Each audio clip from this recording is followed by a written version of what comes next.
showed it was live on mine. There it goes. There we go. All right.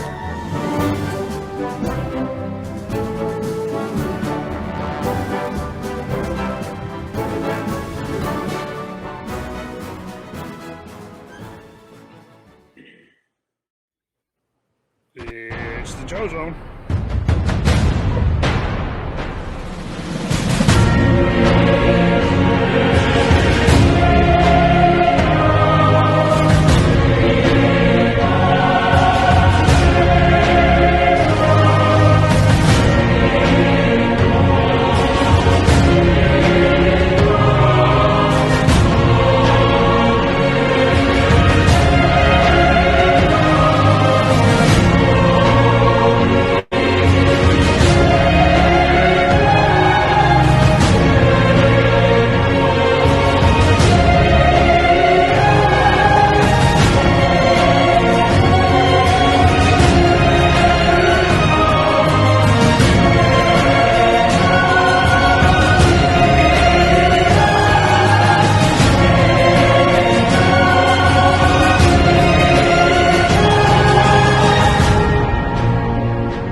I want to be there.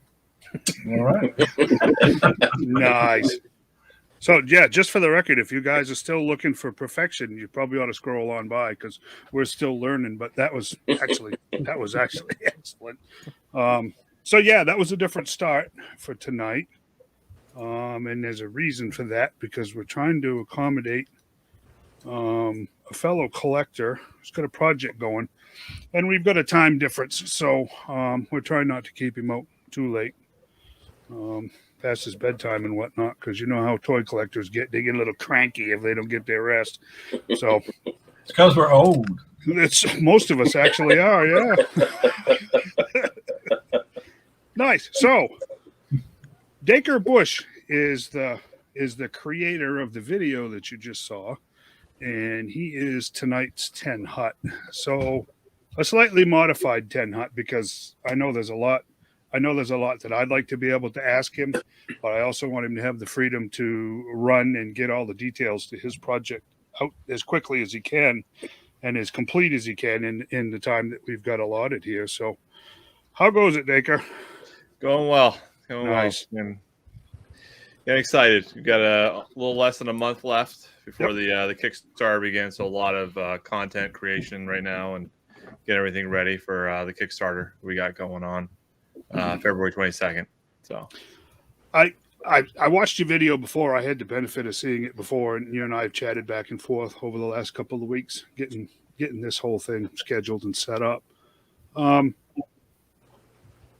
Boy, there's tens of thousands of us that collect toys, but man, you are in an extreme minority that actually goes into design and production.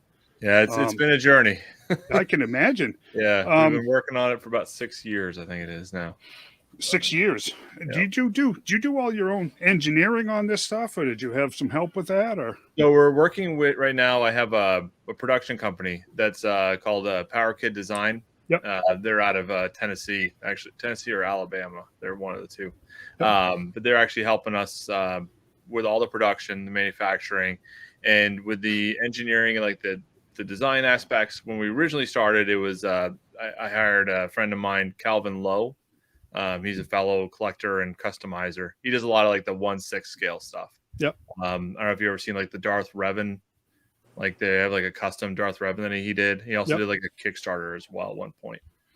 So, but yeah, he's been he helped me with the original designs and then just kind of evolved from there. Just kind of hire people and just kept networking as much as I could. Sure.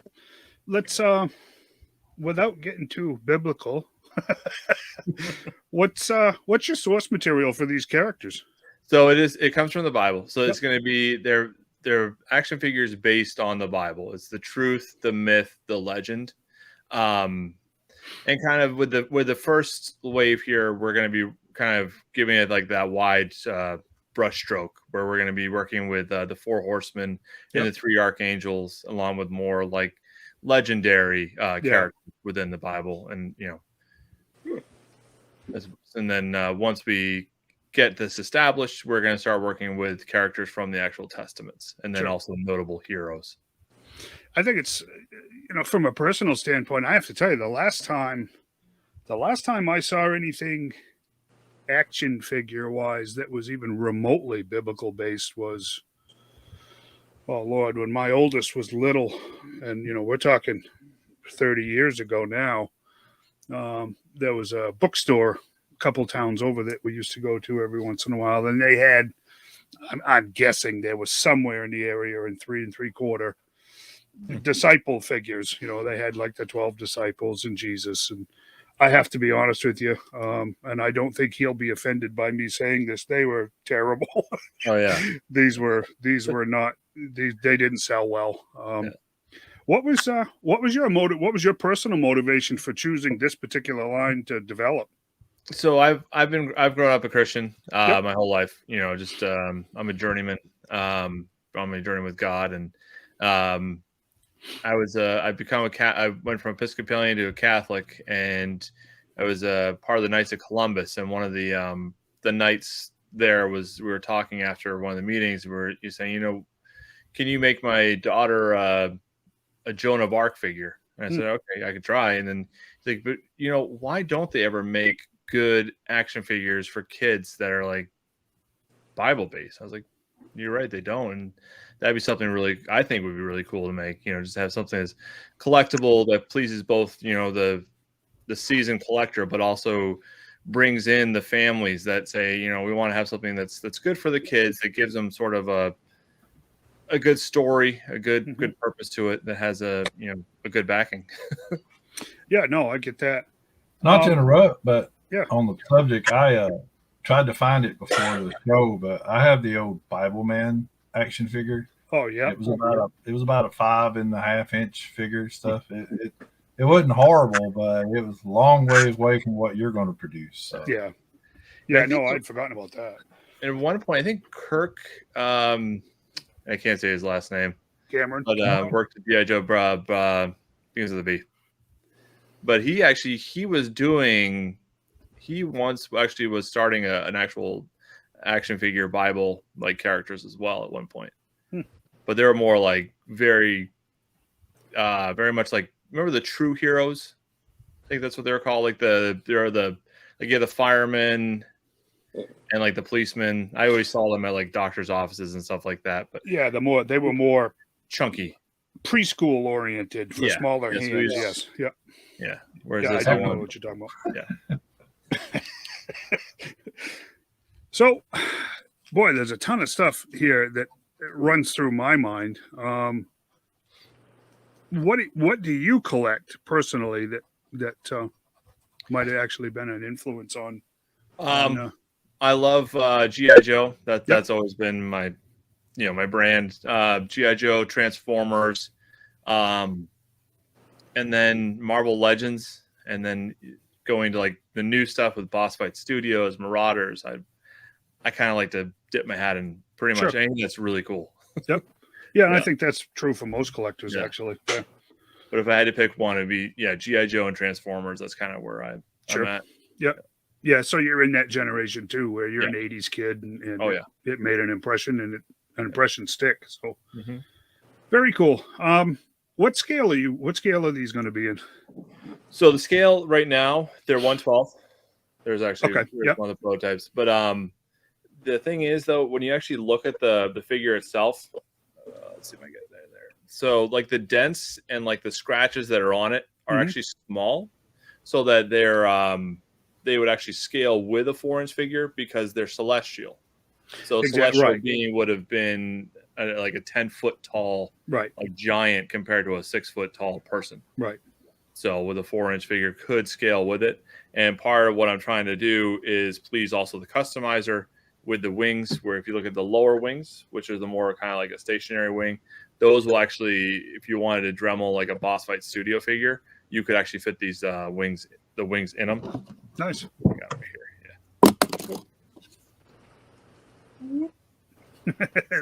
your other right. But yeah, so these ones will actually fit right into the figure. Very cool. Yeah. That wing articulation that I just saw, that was considerably different than anything I've seen before. Yeah, I drew originally we were working kind of like to make it look like jungle vipers with like the pegs and the holes, but with the prototypes they just kept snapping. So I redesigned it so they actually will fold up, and then they also will envelop as well. Yeah, that's amazing. That forward articulation is really cool. Yeah, that's actually very unique. I haven't seen anything like that in a winged figure before. Of course, these are the prototypes, so they're going to be a lot more flexible. Yeah, not as more rigid, I should say. Yes. Yeah. So, how long are you going to run your Kickstarter for? The Kickstarter is going to go for 45 days. Okay. Part of the reason I picked February 22nd is actually the first day of Lent. Yep. So, hence the save up for 45 days. Nice. Yeah. So we're gonna do for 45 days during Lent, and then right after Easter, it should hopefully be successful. And then we're looking at knock on wood production to be like probably the following Easter for. Okay. I mean, I dream of having it under the tree at Christmas, but I know that that's not going to happen, especially with. Well, you never know. I mean, it could blow up on you quickly, and hey, be positive. We just don't know. I mean, the lucky thing is I have the production company to kind of help back me with everything. Sure. Where it's not like I'm going in and trying to find a manufacturer on my own and all that disaster. I've hired the right people, I think, to kind of guide me and get everything together. We have all the numbers. We're all ready to go. It's just a matter of me building content right now to get the following going. So. Are you? I mean, I have to ask because this has come up a lot of times in discussion about the G.I. Joe Classified series not having any media backing at this point. There's no animation. The comic is on hold again. Mm-hmm. No movies. Other than of course the long-standing source material. Have you got any plans for any type of comics or any kind of fiction? There is. Yeah, I have a plan. I'm trying to put together. There's that's actually that's one of the trading cards. We're doing a trading card set. So on the other side of things we're doing is called Almighty Collectibles, and that's going to help us do is any merchandise that we sell at shows and online, the proceeds are all going to go to our local food bank and homeless outreach program. Yep. So I'm working right now on, again, the trading card set. They're all going to be kind of like an upper deck, Fleer, like gold foil.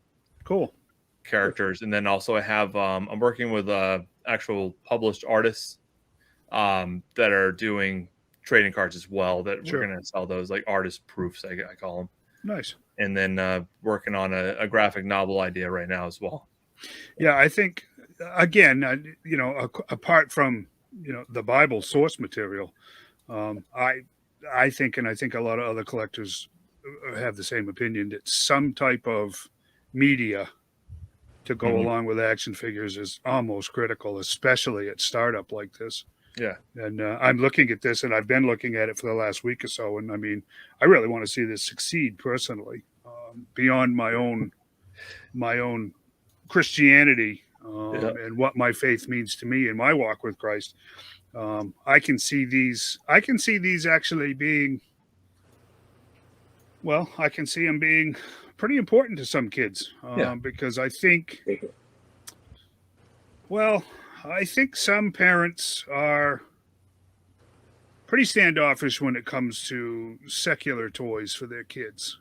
And I think a lot of kids kind of get left out because of that. Not that that's necessarily a bad thing all the time. Don't get me wrong. It's not a criticism of parents. That's just a, if they had a different outlet for this for their children, I think that could be really, really important.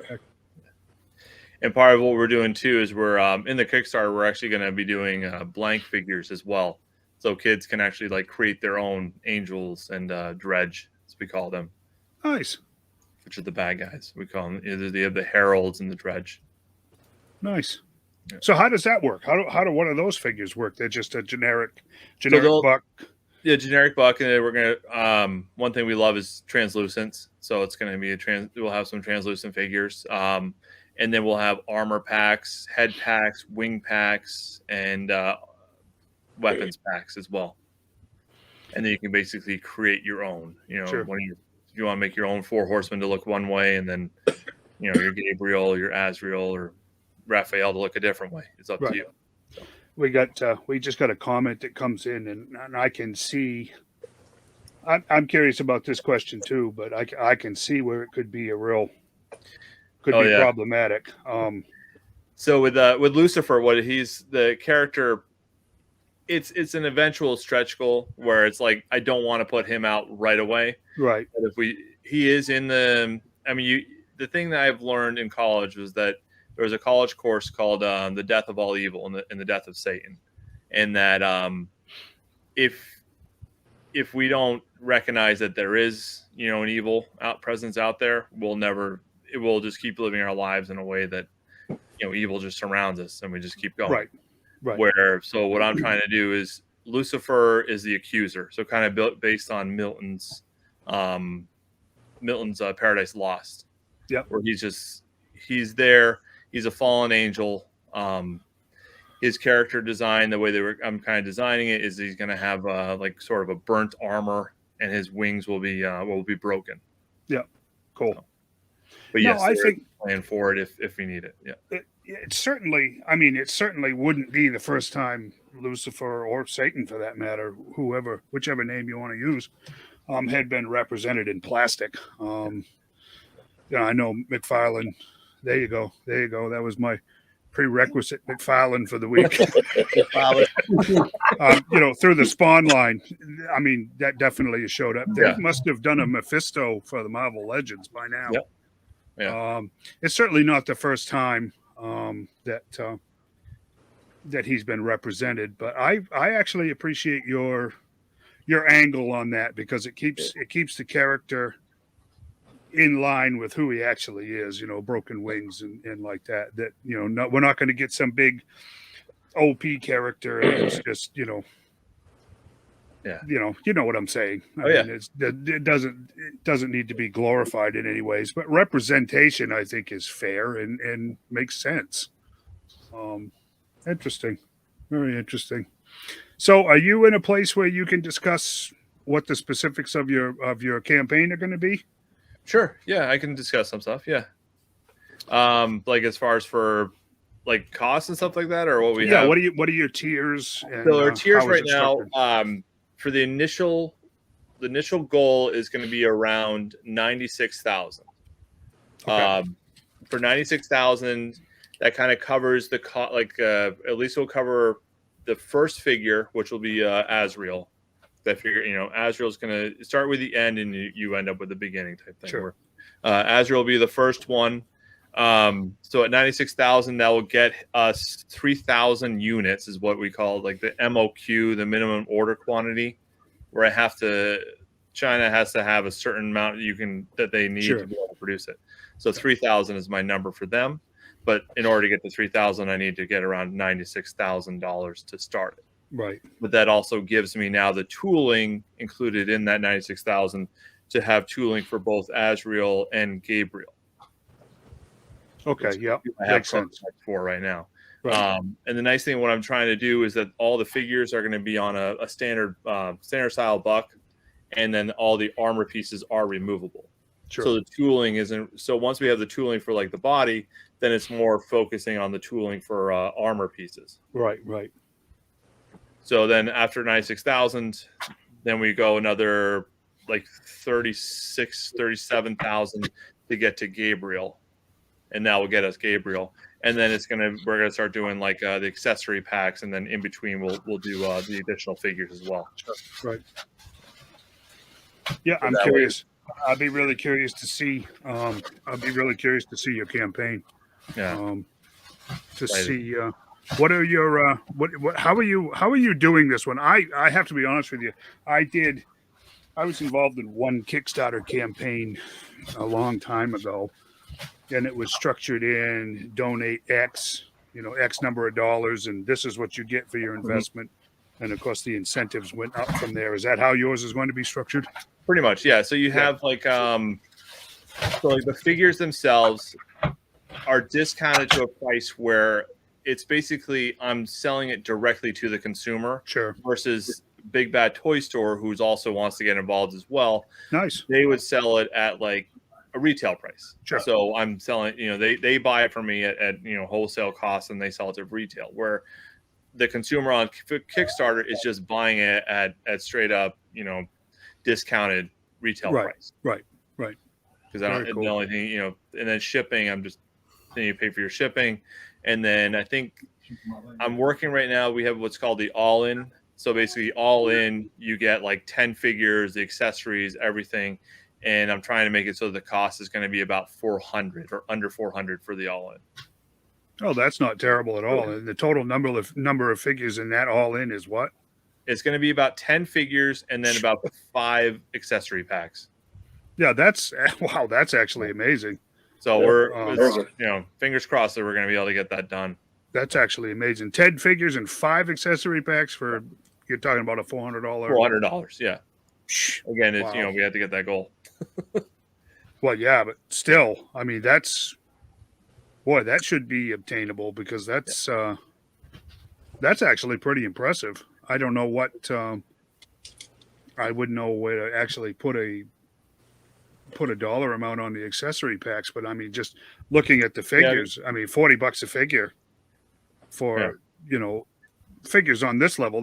These are produced in number, but they're not mass produced. If you understand what I'm saying there. Yeah.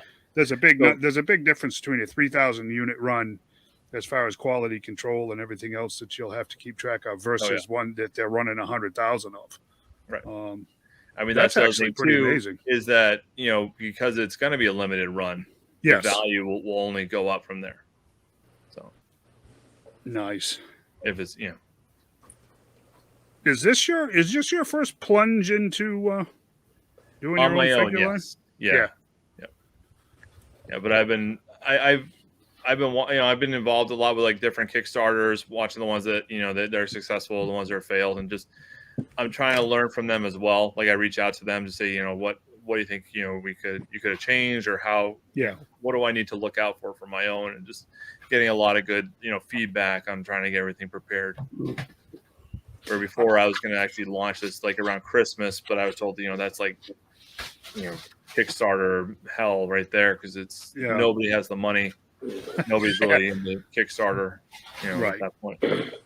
Whereas if you have it in spring, February is perfect because a lot of people get their income tax back. Yeah, February, exactly. March. I don't know why Hasbro ain't figured that out yet. Yeah, For real. Yeah, that's a whole discussion for another time, isn't it? No, I got to tell you, my friend, you have actually bitten off a lot more than I would even consider. I honestly wouldn't even know where to begin. So props for that, because that's amazing. I'm very, very impressed with what I'm seeing. Oh, thank you. Again, apart from my own personal faith concerning the subject matter, I'm actually very impressed with what I'm seeing here. This is pretty amazing. And I'm sorry, I'm not looking at the camera tonight. I'm actually looking at pictures, and I think we can do reminders frequently between now and the 22nd of February. That'd be awesome to see if we can stir up some interest, because, geez, I can't imagine We don't have a bunch of guys right around here that wouldn't be interested.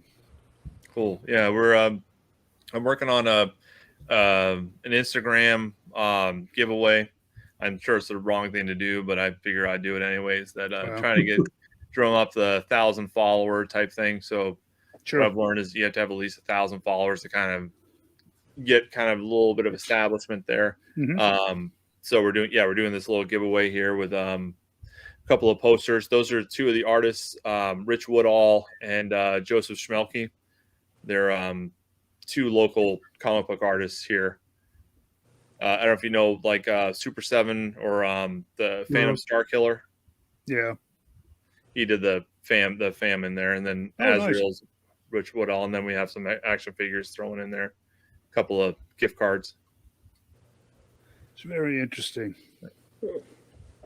Yeah, I mean, I don't mean to sit here kind of dumbfounded, but I'm super impressed with this whole thing. I really am, and I've been collecting for almost 50 years, and I've seen a lot of stuff come and go. The rest of the guys sitting here, pretty much so in the same boat. Maybe not quite that long, but pretty close. And we've all seen a lot of stuff come and go. This is actually very impressive.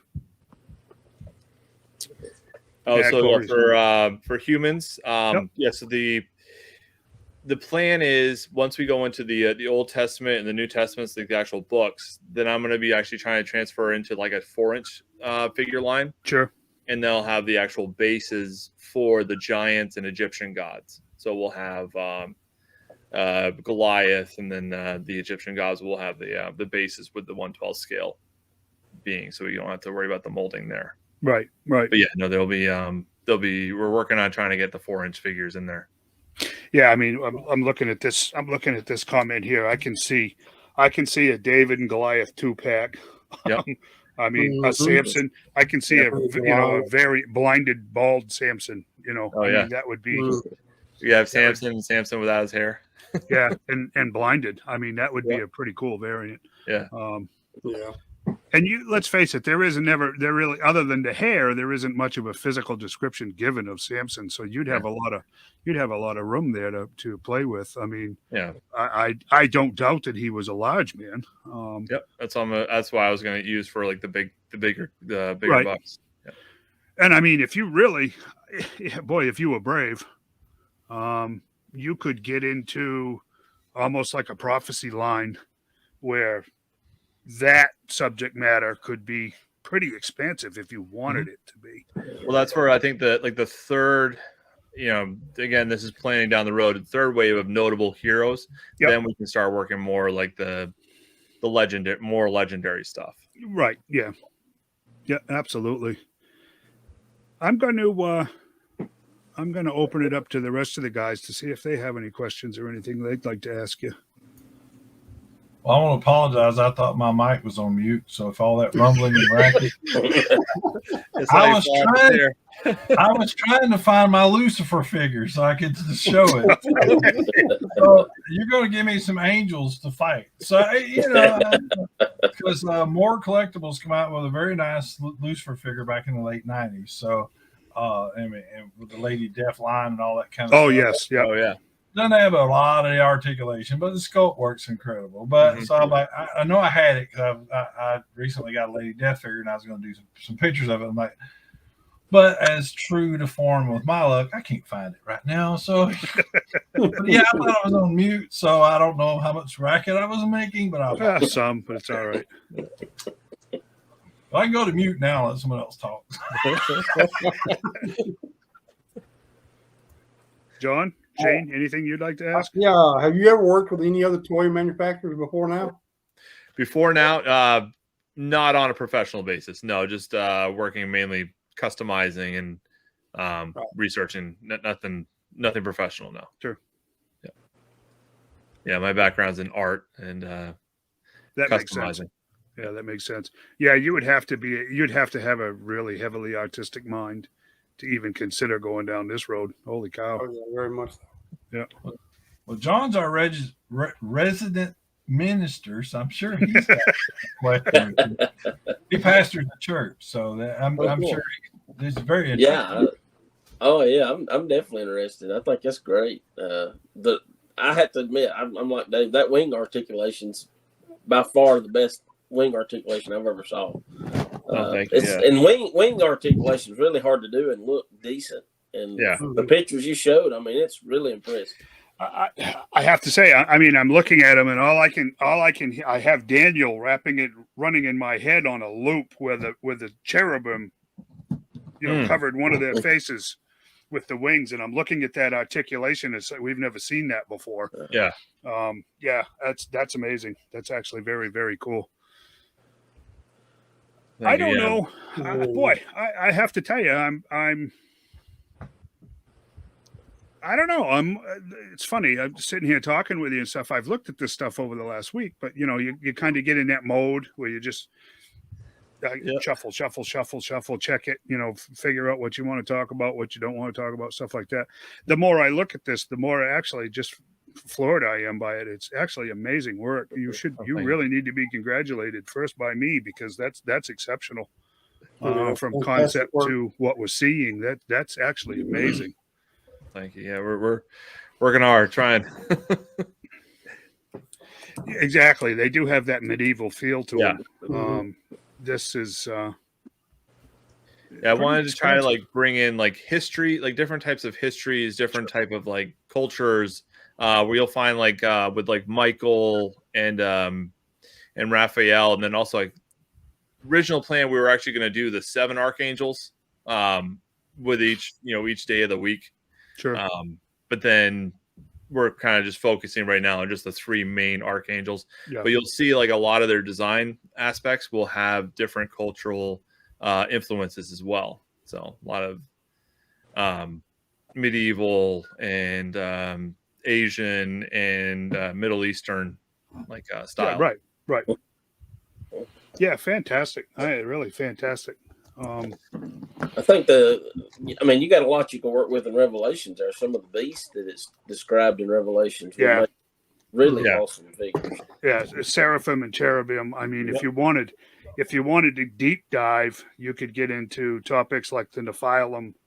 The subject matter. If you know your Bible, so to speak. I mean, and let's face it, there's a lot of artistic license with what we're talking about. You know what I'm saying? So you could really create something expansive and, well, I'll say it, stir up enough curiosity so that maybe somebody might actually pick up a Bible and see what the source of this is. Yeah. I mean, that's the hope. Yeah. Well, exactly. I mean, that would be my hope, and I think that's one of the things that's exciting me the most. About this, beyond, like I said, beyond the craftsmanship and the designs that you've got going here, it's absolutely fantastic. The character list is endless. Also, it is. Oh, yeah. I mean, sure. So many you can create. We got 2 packs, 4 packs. I mean, you do all sorts of things. Yeah, exactly. Wow. And I mean, talk about army builders. Talk about a line. That's where originally we're starting was going to be. One of the guys I was actually working with Calvin Lowe, were saying, we should have. It would be just amazing to have a whole ancient Hebrew army versus the Philistines, and just have them go at it. You can just and then collect. Right. So. Throw a his tank in there, Oh yeah, absolutely. Any plans for a play set? So I had an idea. The main idea of the play set right now is to. It's sort of a figure carrier, for the old Darth Vader ones, where you had where it folded open, and you have the figures in it. I wanted to do the Holy Ark and have it. Oh, an Ark of the Covenant. That would be awesome. No, the Noah's Ark. Oh, Noah's Ark. Yeah, and you put your little figures in the Ark itself. Cool. That'd be cool. Yeah, it would actually. You need a Jericho play set, so with collapsible walls. Oh yeah, that'd be pretty awesome, actually. Or Tower of Babylon. The plagues of Egypt. That would be a fun one for the kids. That'd be good for us toy photographers too. I ain't gonna march around it 7 times enough. This was awesome. I'm very pleased that we got a chance to do Thank you. this. And I, for one, will be promoting this because I think this is a great idea. And I'm going to be promoting this particular episode because I think it's important for people to see who they are supporting. A lot of this Kickstarter stuff, you know, you get not much more than a press release, and a lot of the times, and that doesn't. What is that? You know, I mean, I think that's why a lot of those are not particularly successful.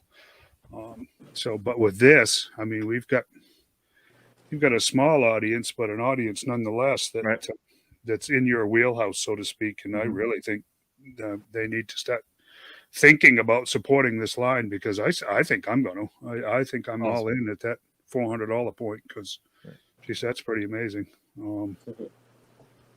That's an amazing bargain, period. Yeah. I mean, even if you're a customizer or you just want something different on your shelves or whatever, you know, that's absolutely phenomenal.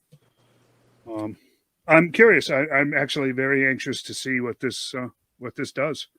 Oh, thank you. Yeah, I'm really excited too. I'm, a little nervous, but I can imagine. You're what'd you say? 6 years into it.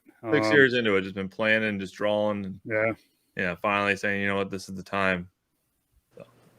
And you know what? It is the time. I think for a multitude of reasons. I think the timing is just about right on this one. I got faith enough to say that for sure. So, I mean, we run a little over, but I think that was fantastic. I mean, considering the topic, it was important. And like I said, I personally will be encouraging everybody to check out this first 40 minutes of this episode because I think you're on to something, brother. I really do. I agree with you 100%. I think if anybody needs some wind underneath their wings, it's people like you, actually. So I think a lot of us can step up to that. I really appreciate you guys having me on the show. Yeah, that's awesome. Yeah, no problem at all. We appreciate you being here. Appreciate the dealing with the time difference and stuff. Oh yeah, no worries. Dacre's up in my old neck of the woods. I mean, he's just across the border in New Hampshire. Yep. So I mean, I spent the majority of my life within about 85 miles of Concord. So Oh yeah. Yep. Oh yeah. Yeah. Oh yeah. Yeah. Where they have all the grapes, right? What's that? So where they have all the grapes, Concord. Oh yeah. Yeah. No, the moose eat them all. Yeah. Yeah, wicked cold. You know what? No, it hasn't. You can ask him. They haven't had much of a winter. No, we had like a little bit of a snowstorm about a week ago. That's about it. So. Yeah, my old boss from the state of Maine sent me a message the other day, said that there wasn't a pond or a lake in the state of Maine that had safe ice on it because it just hasn't been cold, which is a real oddity. So, hey, congratulations on that too, because with heating oil, man, I know some of them were upwards of $5 a gallon for heating oil. So up in the northern part of Maine. So the warmer the better, as far as I could say, for the family that I still have left there. So. Dacre, my friend, I am going to wish you the best of luck. And I am actually also going to offer that I will be praying for this. Oh, thank you. Because I think this needs to succeed. I think the time is right. I think, again, that you could use the propping up because anybody that dedicates 6 years of their life and time and stress and creativity, I think that deserves to be rewarded, especially where your motives are as straightforward as they are, I guess is the best way I'll put it. Fantastic. I want to thank you for your time. Thank you. And I'm really looking forward to this. And I think I speak for all of us. We'll be supporting this I will. to whatever extent we can. Awesome, man. Thank you. Really appreciate it. Oh, you're welcome. Keep us posted. Oh, yeah, I will. Yeah. I'll post more in our group with Rick as well. Oh, yeah. Yep. Yeah, and like I said, you and I have that message link going. So just keep me posted so that I can keep everybody else up to date if anything should change or whatever, and look forward to you letting us know that you're successful. So awesome. Fantastic. Thanks, guys. Thanks, buddy. I'm hoping you show a post in the group, that we're in that stuff. I mean, you endured putting up my awful toy pictures, so yeah, you got to post. I look forward to seeing that you're posting some stuff where that stuff's become reality. Because that's kind of awesome. Yeah, it really is. Yeah. Congratulations on that. Well, thank you. Fantastic. You want to Okay, hang buddy. out with us? All right. You want to hang around with us? Or you ready to go? Well, I can hang on. I got a couple minutes before the wife starts yelling at me. Well, just put your mic on mute. Yeah. Why don't do that? Whatever do you need? Yeah, just if you get that feeling in the back of your neck, it's about to start. Just hit the mute button. John's I've got to wife show you the starts out packaging. spooky. Oh, yeah, let's see that. Hey, Rick, let's see the Awesome. packaging. Yeah, so the packaging is gonna be an old family Bible, like old family Bible style. That's pretty Oh, awesome. nice. And then it's got a magnetic opening on the door. Yeah. And it will open up with the actual character art. Oh, nice. I was lucky enough. I found this guy called Alexander Kuhn, Kuhn, and Yep. he looks. I think he did the a lot of the Dungeons and Dragons art for the books. Nice. So Very nice. we'll Very have cool. the character art there, and then we're gonna have like a blurb or a prayer or something there, and then the side will have the volume will be like a volume number, the name of the character, and then like a number or something like that. That's awesome. And then so that way, if you have a mint on shelf collector, you just put it right on your shelf, and then on the back we'll have your character, the main story, and the different characters that are coming out. Very cool. Very, very cool. We can get file cards. Yeah. File cards and action points. Since Hasbro don't do anymore. Yeah, I know. And Yeah. maybe they'll do flag points, or will they be cross points? And then we can send Bible them in. point. Special Right. mail-in. Biblical points. That's right. Yeah. There you go. Right. They can be in the shape of wafers. Yeah. Oh, man. Oh, Getting a I deep thought dive now. actually, yeah. Nice. All right, let's get onward and upward here. What do you got this week, John? You said Yeah. Rick? How do you I don't follow know. that up, John? I'm sorry, I didn't catch that. I said, how you gonna follow that up today? Yeah, that's what I was thinking. He wants me to follow that, right? Okay. Okay, Hey, Shane, I it's gotta your turn. follow all of you. Okay. I got to Well, hop go, off. boss. I'm texting. Hey, thank you, Dacre, very much. Thank you guys. Thank you, Appreciate man. everything. Keep us posted. Good luck, Yeah, man. we'll do. Right. Thank you. Okay. Yeah. So I don't know. We had trouble getting the videos. I don't know what videos Rick was able to get. We'll just start there if you want to. So real quick, I had planned on having video footage from the Winterfest in Louisville, Kentucky, but got a little sinus congestion and ended up having a busted pipe and a couple other things, and so I ended up we stayed here. But Friday, I got the plumbing enough under control. We took a little trip to Total Nostalgia up in Trinity, so that's where we'll start out here with the video explains it. I'll let the video go now. Hey everybody, so I had some plumbing issues. Had to cancel my trip to Winterfest in Kentucky. Very unfortunate. I was hoping to have some video of the show to show you guys. Instead, I think I got my plumbing under control enough that I could get out and do a little toy hunting today.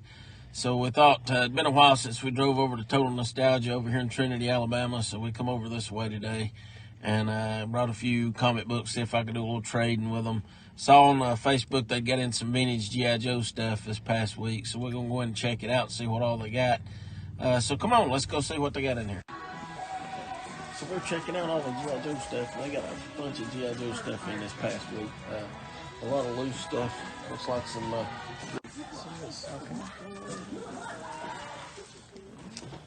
Legend has it, there's a place where time stands still, so that all those awe-inspiring moments of aloha, and that magical moment where you hug your new Disney character friend can be remembered forever. Now's the moment to let your legend begin at Aulani, a Disney resort and spa in Hawaii. Plus, get great savings on selection. Boy, they got a lot of stuff, didn't they? They did. Mhm. Yeah, they bought a very Yeah, large so, collection. So Yeah, I had another video. It was too long to send. And did you ever get the second video, Rick? Okay, let's go ahead and watch this one too already. I guess so. We headed on up to Huntsville and we hit Replay Toys. Now we're about to go into Bricks and Nancy. I'm over here. Okay, we're about to walk into Bricks and Nancy. I'm over here. I know what she's looking for. We're about to go into Bricks and Minifigs. Nancy, wait. You're the wrong way. Yeah. Well, I guess we're getting donuts before we go to Bricks and Minifigs. So yeah, we had to get donuts first. I couldn't keep her focused. She couldn't stay focused. No, so yeah, we got out and done a little ride, but we went to, like I said, Total Nostalgia. You guys, if you hadn't been there, I know probably everybody in this group. I know we all met up at the Nerdy Yard Sale, and but Philip and Renee, they're great people. I really enjoyed, and here's some photos of us going through. Philip was still going through a lot of that collection that he bought. This was actually a vintage AT-AT that was in absolutely beautiful condition. I mean, it was mint, and it was just, as far as we could tell, it was all complete. And he had a whole box full. He had stuff laid out in his comic side over there. He had stuff laid out everywhere. Wow. And he let me actually dig through some of it with him while we looked through there. Had a lot of vintage Star Wars stuff, a vintage Millennium Falcon. Had some 12-inch figures. He had IG-88. He had Boba Fett. I think he was missing a hand, and I think we found the hand in the box. But Centurions, he had some Centurions in there, and just I mean, just it was fantastic. I mean, that's the most fun I've had in a long time. Just to be able to go through a large collection like that. Yeah, really. It was really neat. He had a lot of good stuff. Cool. A lot of good stuff. So. I told the guys, I put the video on there earlier to if you wanted to see what I picked up at Total Nostalgia. I come out. I actually took some graded X-Men comics up there and done some trading with him, and he gave me a pretty good deal on them. We've done a pretty good trade. So I'll just kind of run through real quick some of the things that I got. And like I said, I hadn't really planned a lot, but I'm going to touch a little bit on the Centurion toy line after I go through it. So. To start off with, like I said, when I find them, at a good price, and I'll pick them up every now and then. Some of the Kenner Batmans. So I actually picked up. Didn't figure out where my camera is. This is the from the Legends of Batman, the Future Batman. Yep. Pretty. Yeah. Nancy told me. She said, "Make sure you tilt it so you don't get a glare." So I'm trying to.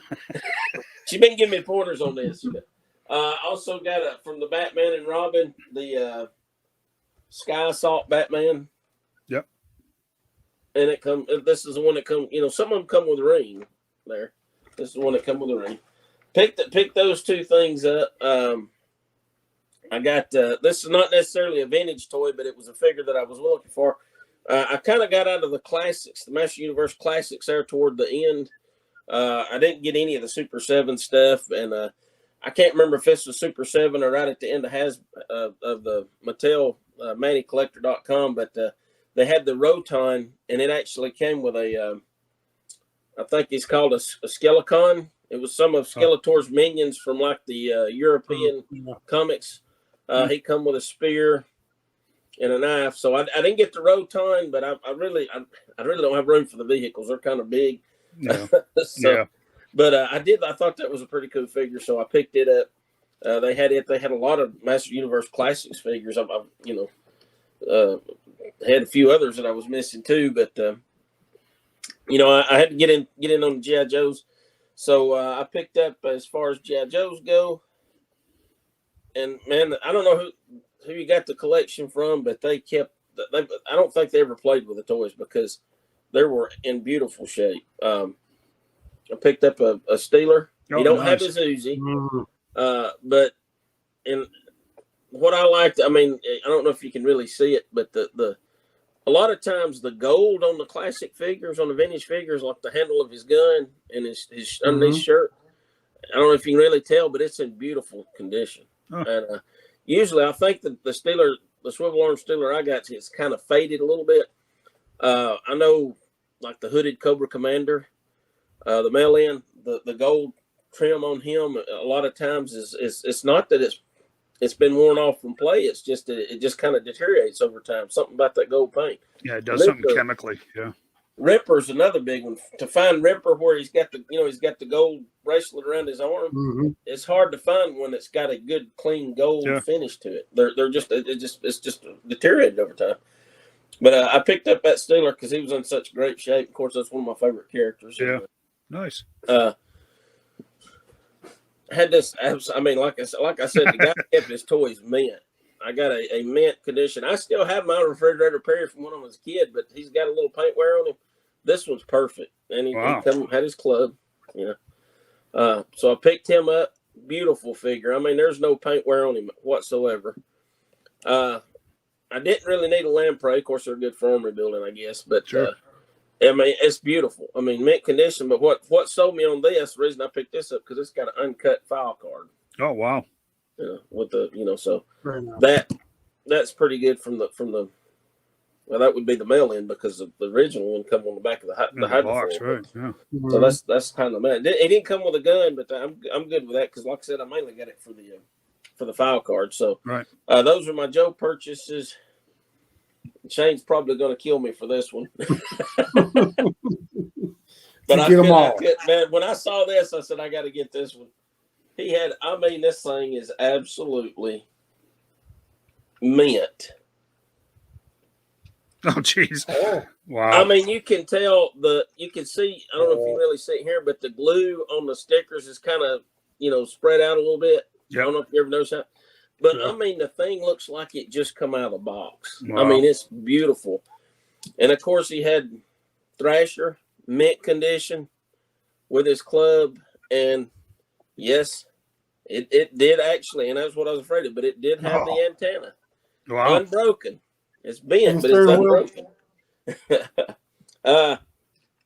You know what? Okay, I take it back. You're right. It does not have the steering wheel. I am missing the steering wheel. I didn't pay no attention. The steering wheel and the antenna. Yeah, I didn't even pay no attention to the steering wheel being missing. But it's so give it beautiful. a shake. Might be in there. What's that? I said, give it a shake. You got an extra steering wheel? I don't got an extra one, but I got mine. Okay. But I don't have the antenna. I didn't even know. When I saw the antenna, he sold me on it because it's hard to find. Oh yeah, it's not broken. I mean, very cool. And the same way he had a stun with the box, but the flags were in there, but they were broke. And if they hadn't been broke, I probably would have got it because it was. I mean, it was beautiful. It was mint condition and everything. So I picked up those and what else? Oh yeah. I actually he had a bag full of Centurion stuff, and I picked up actually one of the characters. I've got the 3 Centurions: Ace McCloud, Max Ray, and Jake Rockwell, but I was missing Jake Rockwell's accessories. He had a Jake Rockwell that pretty much had everything except for it was missing one piece, is a radar scanner that fits on him that he was missing. But so I got, and I see Corey's comment about the Super 7.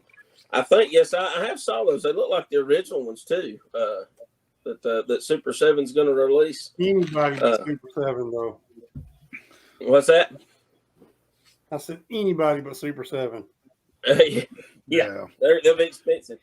So he had that, and actually the guy must really like Jake Rockwell. He did have Ace McCloud that was complete too out of that set, but I already had him and all his accessories. So, oops, I just lost a piece off there. But he also had a bag of parts, and among that was the Wild Weasel. It's missing one of the guns. And it's missing. There's a foot pedal there, yellow foot pedal. That's the only 2 pieces it's missing.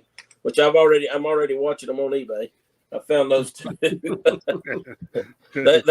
They are proud of them though. I'll tell you that. Yeah, I don't know if I'll be completing them anytime soon or not. But And also, he had a detonator that's almost complete. It's missing. There's 2 black struts, support struts, and there's 2 small yellow pieces that clip on here. I think that's all that it's missing. Those little yellow clip-on parts are probably going to be the most difficult to find. But I mean, like I said, he gave me a good deal on them, and I was pleased. I never had any of the add-on vehicles or anything. I just had, when I was a kid, I just had Max Ray. Green was my favorite color, and he was decked out mostly in green, so I got him. But I played. I mean, I wore that figure out. I played with it so much, with all the attachable parts. That was the gimmick. You could click, take the parts and put them anywhere on the figure you wanted to. And so before we get into the other part, real quick, I'll we went over to Replay Toys, and they got me. I went ahead and picked up its Cobra Asp, Python Patrol Asp in the box. Wow. Still sealed. Well, it's technically still sealed. Actually, the tape on this side is gotten so old. Yeah, it's actually popped loose. And so I did kind of peek inside, but everything's packed in just like it was when it come out off the factory line. Nice. The box is in great shape. So, and I got a good deal. Those guys at Replay, they done me a good deal on Joe's stuff there too. A lot of great people. I tell you, it's amazing that all these toy stores and all, the ones that I hit the most, the owners are just great people out of all of them. I mean, like I said, Renee and Phillip, great folks. I love seeing them, talking to them. The guys up there, I don't know the guy's name at Replay Toys, but they all seem real nice and friendly.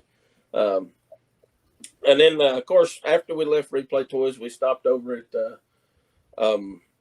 Deep, which I know Shane's going to talk about that a little bit, but I did pick up a couple of things there too. Of course, I picked up.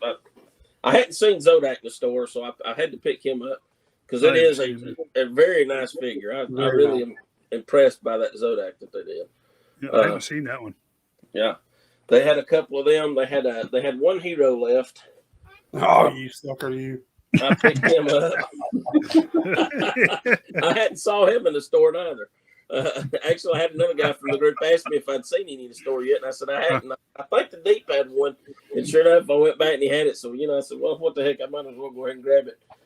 But they had some of the others, and of course, and I can show this now because I know Rick's done been there and picked up a couple, but I did pick me up a couple of Crimson Guards.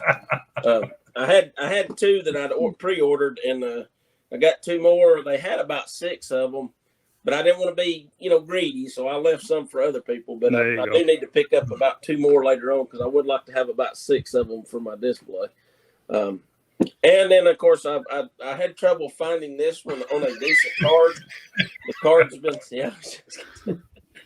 but I did pick up the Marvel Legends 3 3/4 Green Goblin. Oh, that's cool.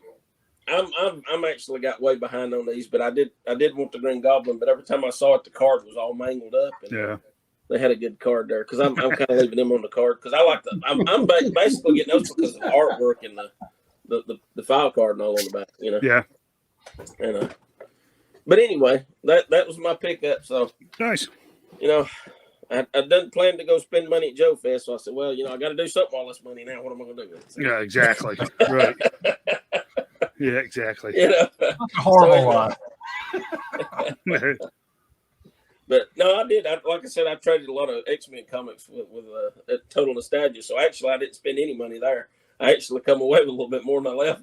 I went there with, but I spent it the other places, so it didn't matter. Yeah, they're good folks to trade with too. They're very fair. Yeah, they are. Yeah, he's done. They've done me good deals. He's done real good deals on comics and stuff. So I tell you, if I had the wherewithal, and I mean, there's a lot to it, but I would love to have a shop of my own. But I know it actually takes years to build up to be able to actually have inventory enough to open a shop. So it's not, it's not anything I'm going to be taking on at any time soon, but I've always thought that would be really cool. But of course I never lived in a place where it was even remotely feasible. Now. Sorry guys, I got to share this one. Me too, Corey. Yeah, well, Yeah, that's I the got only. one for it. Well, actually, technically, my selfie I got from Hasbro, like I said, it's if you picture me 20 years younger, I was actually that skinny 20 Oh years yeah, ago. But yeah, if they done a selfie of me today, no, it wouldn't been nowhere close. yeah. Corey, get you a Doc Ock Marvel Legends. Oh yeah. You ready Anyway, for your that's it sign? with my pickups. I know we went a little bit over on the others, so I mean, Yeah. I could just real quick run through I just had done a little research on the Centurion since I picked this Centurion stuff up, and Sure. So for those who are not familiar, the Centurions was a toy line that ran in 1986, 87. It was short-lived. It did have a cartoon. There were 65 episodes of the cartoon. It ran like 2 seasons, in 86 and 87. But the second wave of figures never were produced. I mean, and I've got some prototypes here because there was some cool stuff. I really wish they could have, would have been able to get it out. So that's Max Ray, the Depth Charger, and I guess it cut off the names of the other two. I think that one on the right, okay, the Tidal Blast. The Seabat, which I've never really saw it, but it did get released. It's one of the rare few Wave 2 things that was released. But these were like vehicles or accessory packs that you could, put on them. So the Tidal Blast and then the Seabat was the other one. Like I said, I haven't even run across one of them on eBay yet. So I don't know how many of them. Apparently, didn't produce very many of them. Here you got Jake Rockwell, and of course the Wild Weasel. If you scroll on down there, we got the Hornet, the Swing Shot, which is a kind of a hard one to come by. And then of course the Detonator, and then the Awesome Auger. It's another one of those I think that was very limited that come out there at the end. Then you got Ace McCloud. Ace McCloud, the Sky Knight, and he also had another pack that had the Orbital Interceptor, and then the Skybolt. Okay. And then of course they had bad guys, Dr. Terror, and he was like half man, half machine, so you could actually pull him apart. I didn't have any good pictures of those, but you could actually take him apart. And I think you can interchange the two robot halves with if you look at the next picture, it's got Hacker. It's his second in command. So his robot side's on the opposite side. And I think you could take the two robot pieces and put them together if you wanted to, or you could swap them up. They were interchangeable to an extent. This was the drone, Sky Drone, I believe. I can't remember. The Doom Drone Straffer, I think is what it's called. This is the Doom Drone Traumatizer. You don't see very many of those either. Those were like just basically drones that the henchmen, I suppose. Yeah. So there were only 7 action figures that they put out. Huh. Unfortunately, and did you get the other pictures I sent, Rick?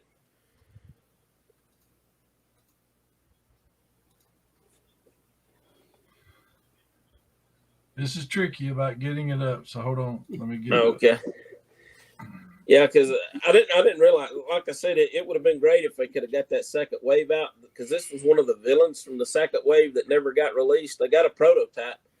That's cool. My daughter loved this one. The Cybervore Shark, which I really thought. I mean, that's really cool. And then the Cybervore Panther. No, that's actually cool too. Yeah. And this was another good guy. He was Native American. Let me see. I got his Rex Charger. No, wait a minute. Excuse me. That's John Thunder. Yes, got his name in there. So he was supposed to have been in the second wave, and he and Rex Charger, the other guy I mentioned, they showed up in the second season of the cartoon. They were additional good guys, and that's Rex Charger, and all the white color glows in the dark. Oh wow. I think there's a picture on there of him.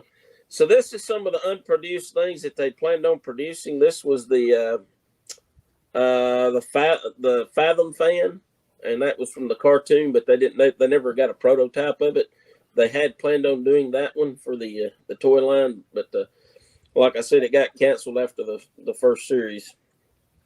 Video games hit real big in 1987, so it killed a lot of toy lines around that time. This is not a very good picture. It's the best picture I get, but this was an Aqua Blazer. And I think if you see on the next picture, it should show. And basically, this was like an accessory pack. These were just parts that you could attach to him.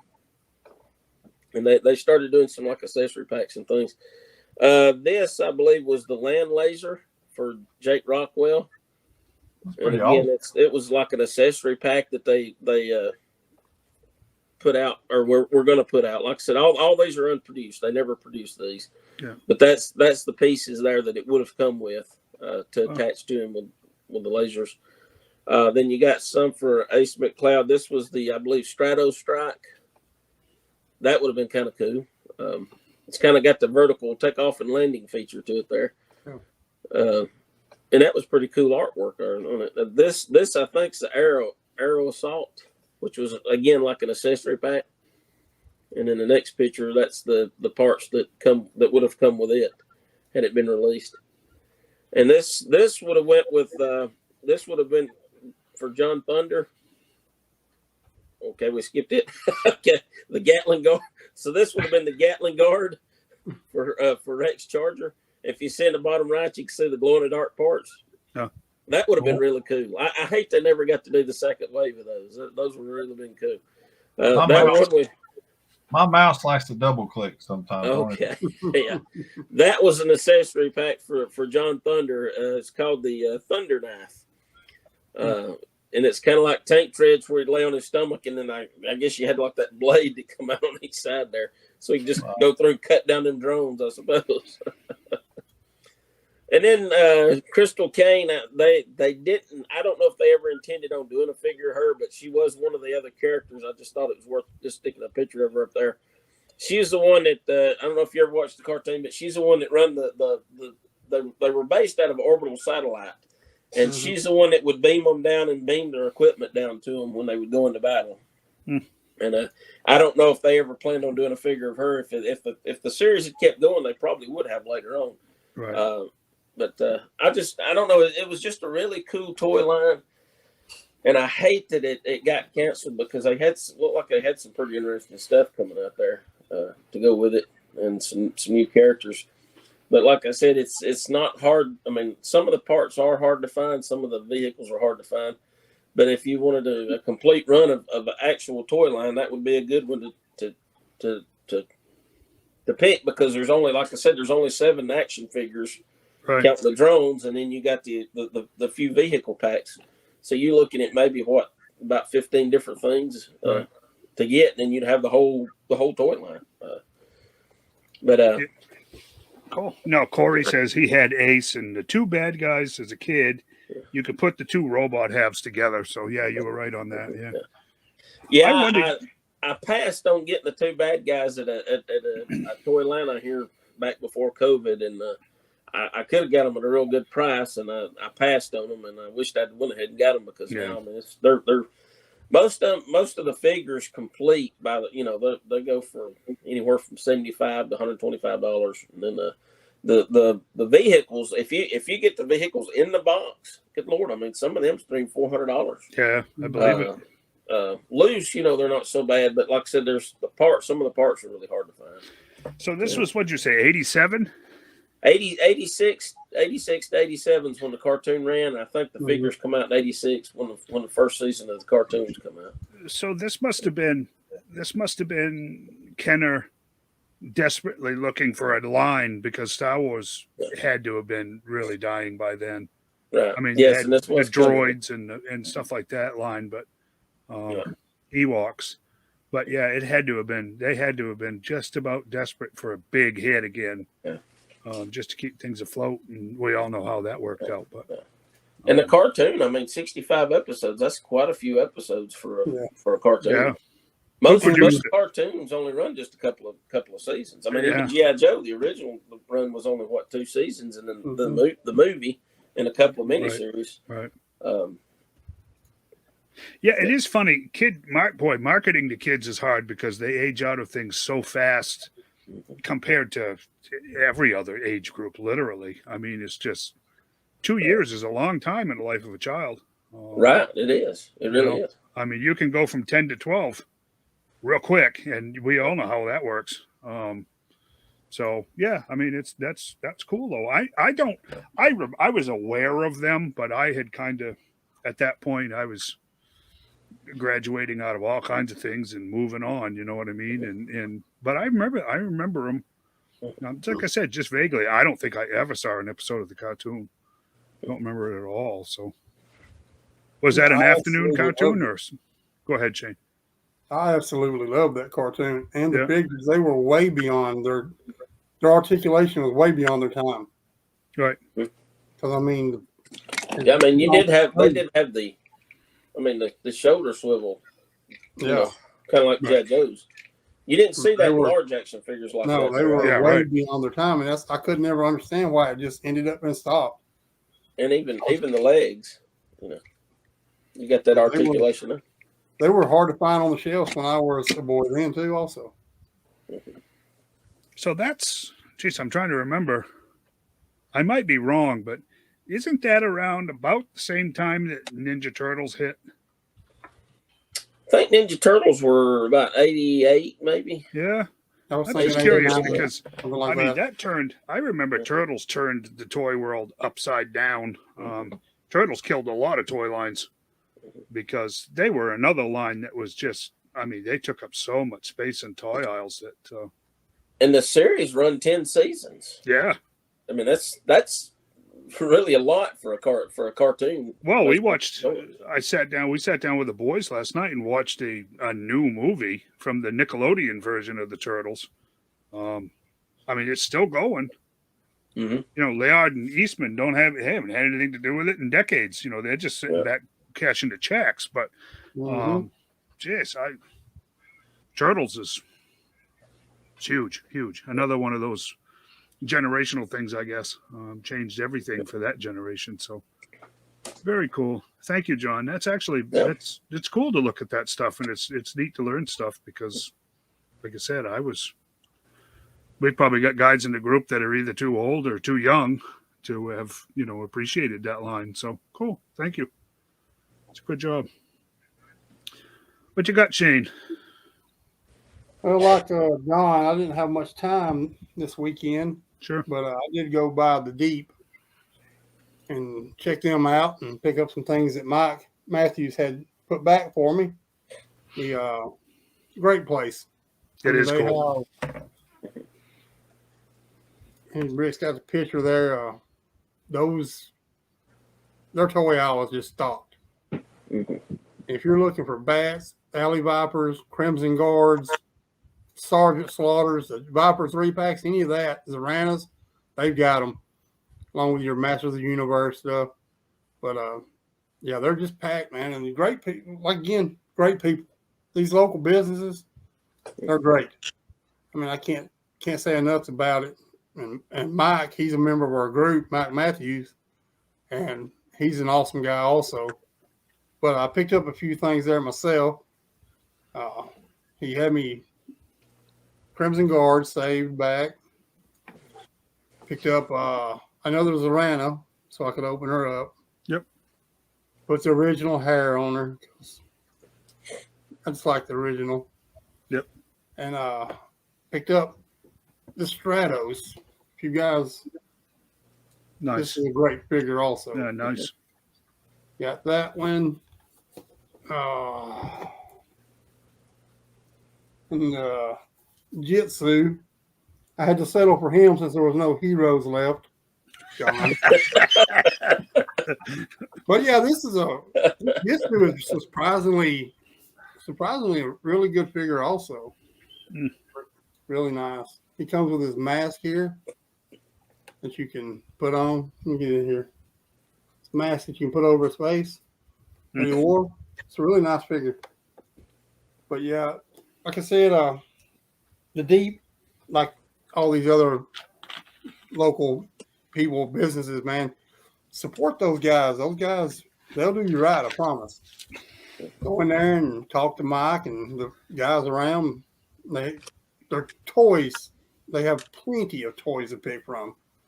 Pretty much anything you're looking for, from Black Series Star Wars to DC stuff, Marvel Legends. They have a wall that is nothing but Marvel. I mean, completely Marvel if you're looking for that. Comic books. This comic book store is massive. Yeah, it is. It's huge. You can pretty much find what you're looking for there. And Mike, if you're looking for something they don't have it, talk to Mike. He can probably hook you up and find it for you. But yeah, it's just massive. If y'all don't know where it is, I got the address. It's for you. Anybody that's wanting to go by there. It's 2310 Memorial Parkway Southwest, Huntsville, Alabama. The Deep Comic Games and Toys. When you get there, you'll probably have to look behind the huge building that's built in front of it, because that's where the address will take you to at first. But they're right behind it, and it's great. I love that place. A lot of people say they don't like the Deep because the people are weird, I guess, but not to me. They're not weird.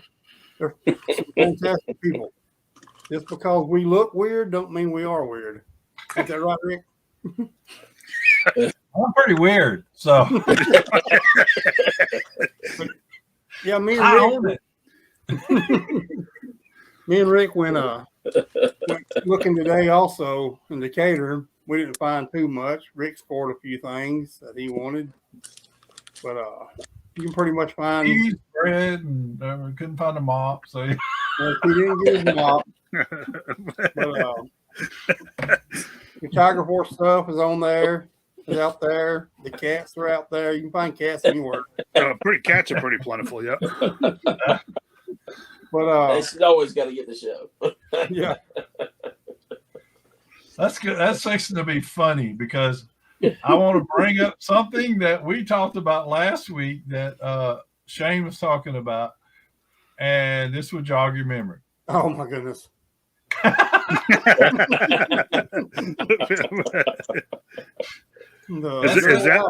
it? That's what they're owl figure. That's the owl figure we were talking about. And there's the cat in the bread butts.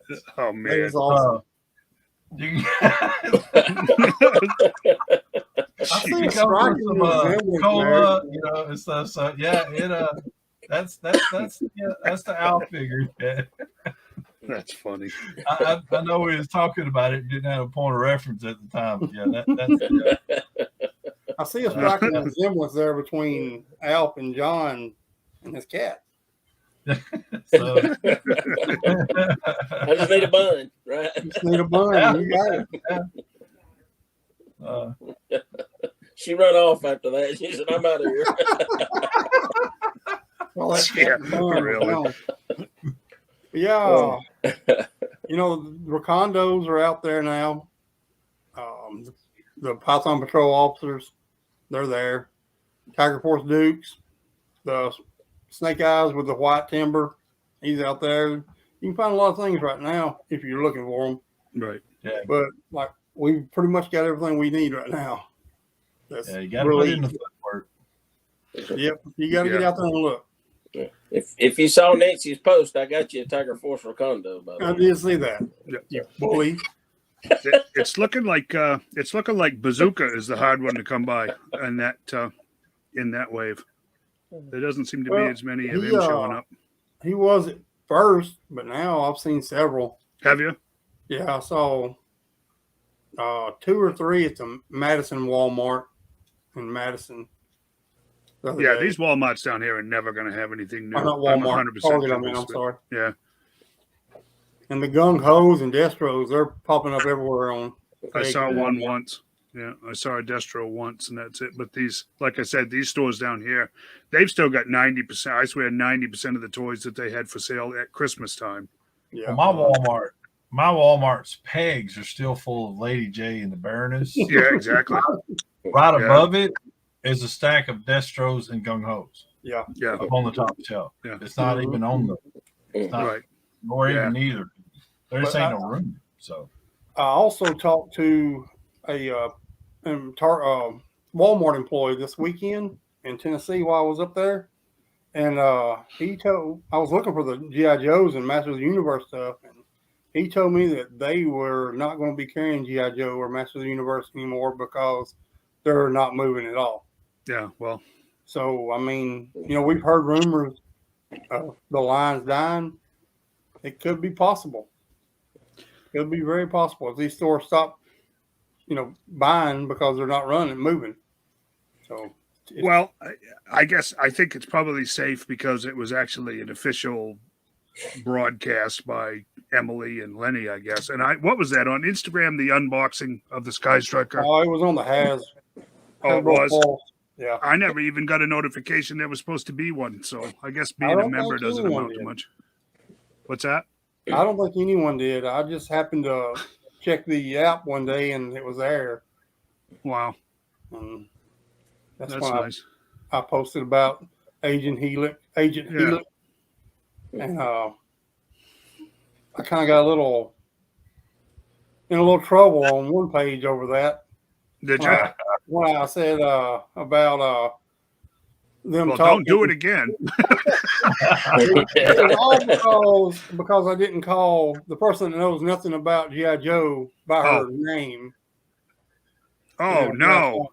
Kind of wanted to go off and call me a sexist and stuff on that, but I'm not the only one with that opinion. No. I guess I'm just the only one that says it. Well, yeah. I don't know.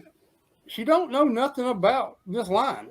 Well, she's a brand manager. She doesn't care what brand it is. She's a brand manager.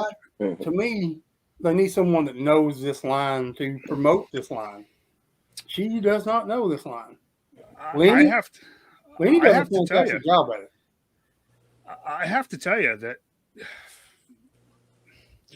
that announcement was actually very disheartening to me.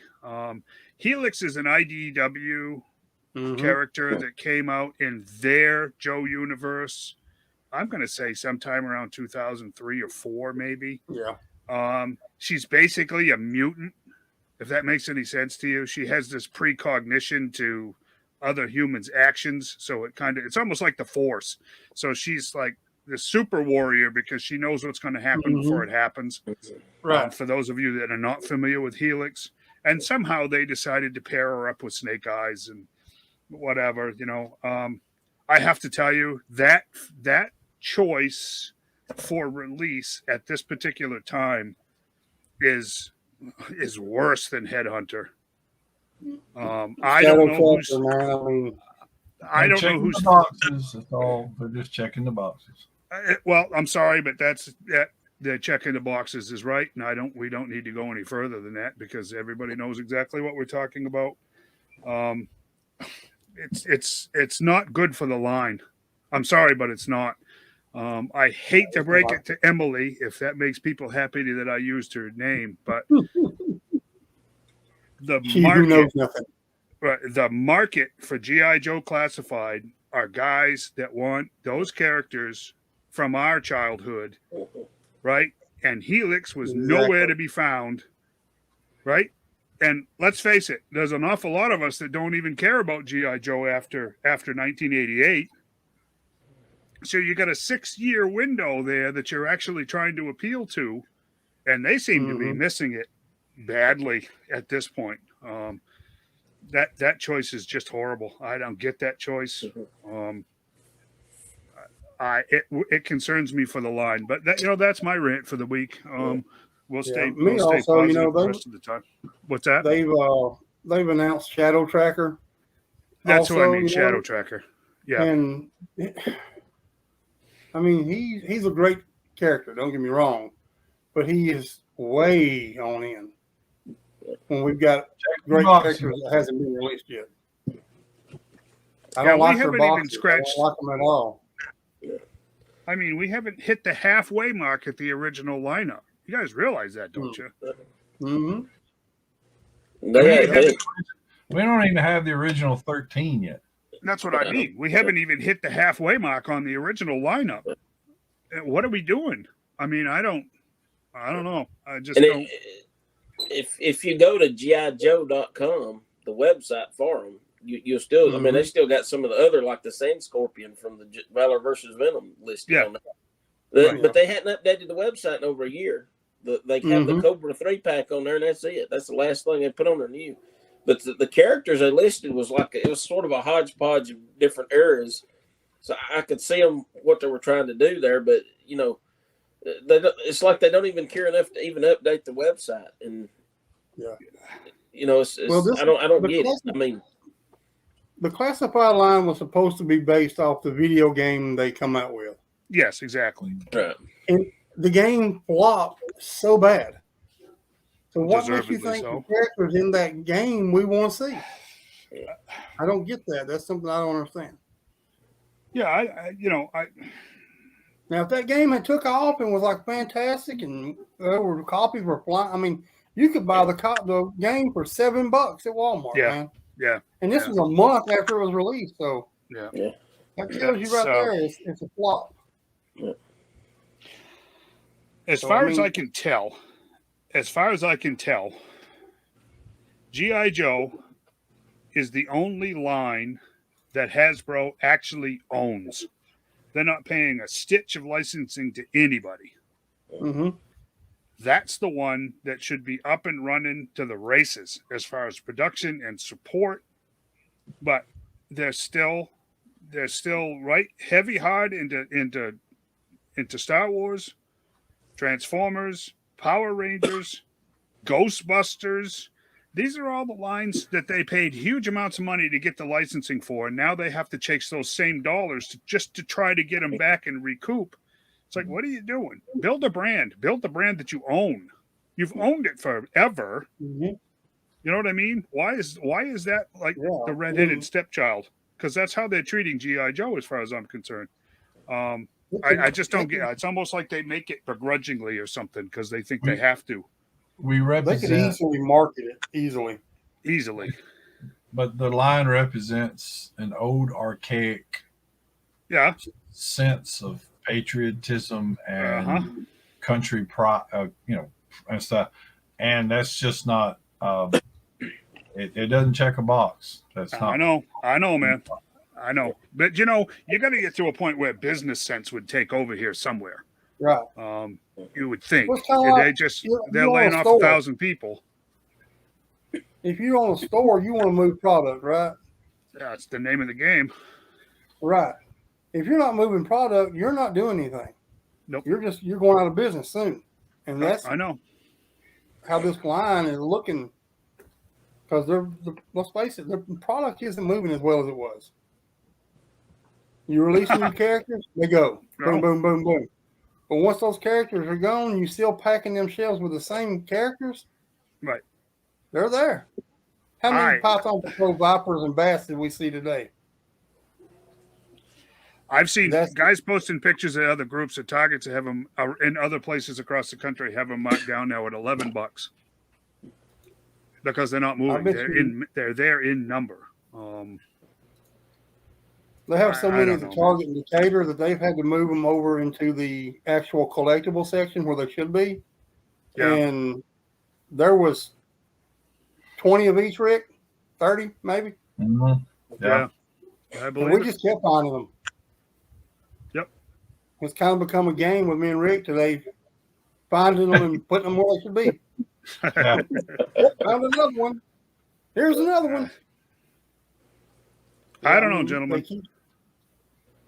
I think because of COVID hitting right when the line was launched, that especially the Target, the Cobra Island figures, nobody could find them. It was like almost a year before they actually got them plentiful enough where everybody could get them without paying outrageous prices. And I think that scared them because people was hollering, we want more. So then the supply chain, I think, is caught up. And now all of a sudden you got just a big fluctuation of all these figures hitting at one time. Well, of course, the scalpers were buying up most of them to begin with because you couldn't find them. Right. And now that there are a chunk of them hitting stores all at once, the scalpers are saying, well, there's just too many. They're not going to be worth anything. And they just pass them by. So they're just sitting there now. I agree with that 100%.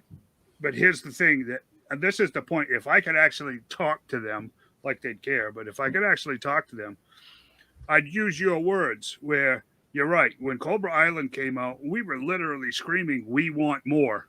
But what did we want more of? You see, we wanted classic G.I. Joe. That's what we wanted. We didn't want this, what they're pushing now. And I'm not sure you're going to be able to convince them of that. Like I said, again, with that announcement that Shane posted, I couldn't care less if I get a Helix. Not me either. And as I far will and I, because I'm a completist, but uh, the figure to me means nothing. nope, interesting character. She did, as far as I know, she's also in the continuation IDW G.I. Joe comic that picked up at 156 and just recently ended at 300. I think Helix got transferred over there. She was reintroduced and blah, blah, blah, whatever. I don't know. I haven't read up that far yet, but I just, Corey's making a great point. Why didn't we get a Jinx figure? Why are we getting Helix? Why didn't we get a Jinx? Yeah, if they wanted a strong female character, there's your strong female character right there. Why didn't we get a Jinx? That's perfect, Corey, because it's exactly right. Because we needed, I don't know. I'm not against female characters. It's got to be the right ones. Right. And that would be easy repaint to do the Tiger Force Jinx that they done in the mid 2000s. Yeah. I mean, they look for characters that they can do repaints of to represent figures that they put out in the past. Right. I do kind of agree with that. I actually like the Helix figure. I think she's cool, the character and all that. But there's a lot of other ones I'd rather had before her. Right. Right. A lot of the classics. You want a strong female character? Jinx was bad ass, plain and simple. Yeah. Yep. Yeah, but why don't if we're going to be inclusive, and I think that's what we're all talking about, why don't we have a Doc figure? Exactly. I want Doc. Why don't we have Alpine? Right? Exactly. We got Bazooka. Come on. Doc is brother, preach it. I mean, let's get real. If we're going to pick and choose, all in order. Button junkyard. I mean, goodness. If you want to be inclusive, that's entirely your right. Right? I get it. There's motivations there that make perfect sense. But you got to do it in an order that makes sense, because there's tons of Jinx, Doc, Alpine. You've got so many other characters that you could, as Rick says, check your boxes with. But where are they? We're going down this, Helix road. I don't know, man. I don't want to go there with this, but you knew it was going to happen sooner or later when we start talking about the current stuff. But yeah, if I'm not mistaken, at some point in time, somewhere, somehow, wasn't there an incarnation of Doc that was female? Yep. It was, it was his niece. The file card said she was the original Doc's niece that come out in like the 2007 convention set. Okay, so where is she? You see what I'm saying? Where is she? Mm-hmm. See, if you want to be something, be business smart about it. You know what I'm saying? This is business dumb. There's 101 ways to make everybody happy here. There really genuinely is. This Helix is a 2028 figure. Right? I'm serious. You want to see a Helix figure? We should get her somewhere around 2028 at the rate that they're releasing figures. I just don't get it. I just don't. Well, yeah, I do, but it's just not business smart. It's not in tune with the market at all. So, and Canada still don't have any barbecues. Yeah, well, real American hero. How's that? Barbecue is more of a southern thing. Yeah, it's a pan. Yeah. Right. my Ours came with barbecue. white sauce. Shit. I don't know, man. Well, that left it on a positive note. How's that? That was my The rant guy for at the night. Viper Island still doesn't have a barbecue, so that's a positive note for me. Good job, Shane. You're welcome. Okay, Rick, what do you want to do? I want to dance. No, There you go. I did that enough in my costume. Let's talk toys. We like toys. Maybe we like toys. My man Shane here. Love toys. My man Shane here hooked me up with the new Red Skull, so I There you can go. do this. That is awesome. That's So, awesome. I'm gonna paint his neck, but yeah, it fit pretty well. I'll change the things on the arms to Cobra emblems and stuff, but yeah.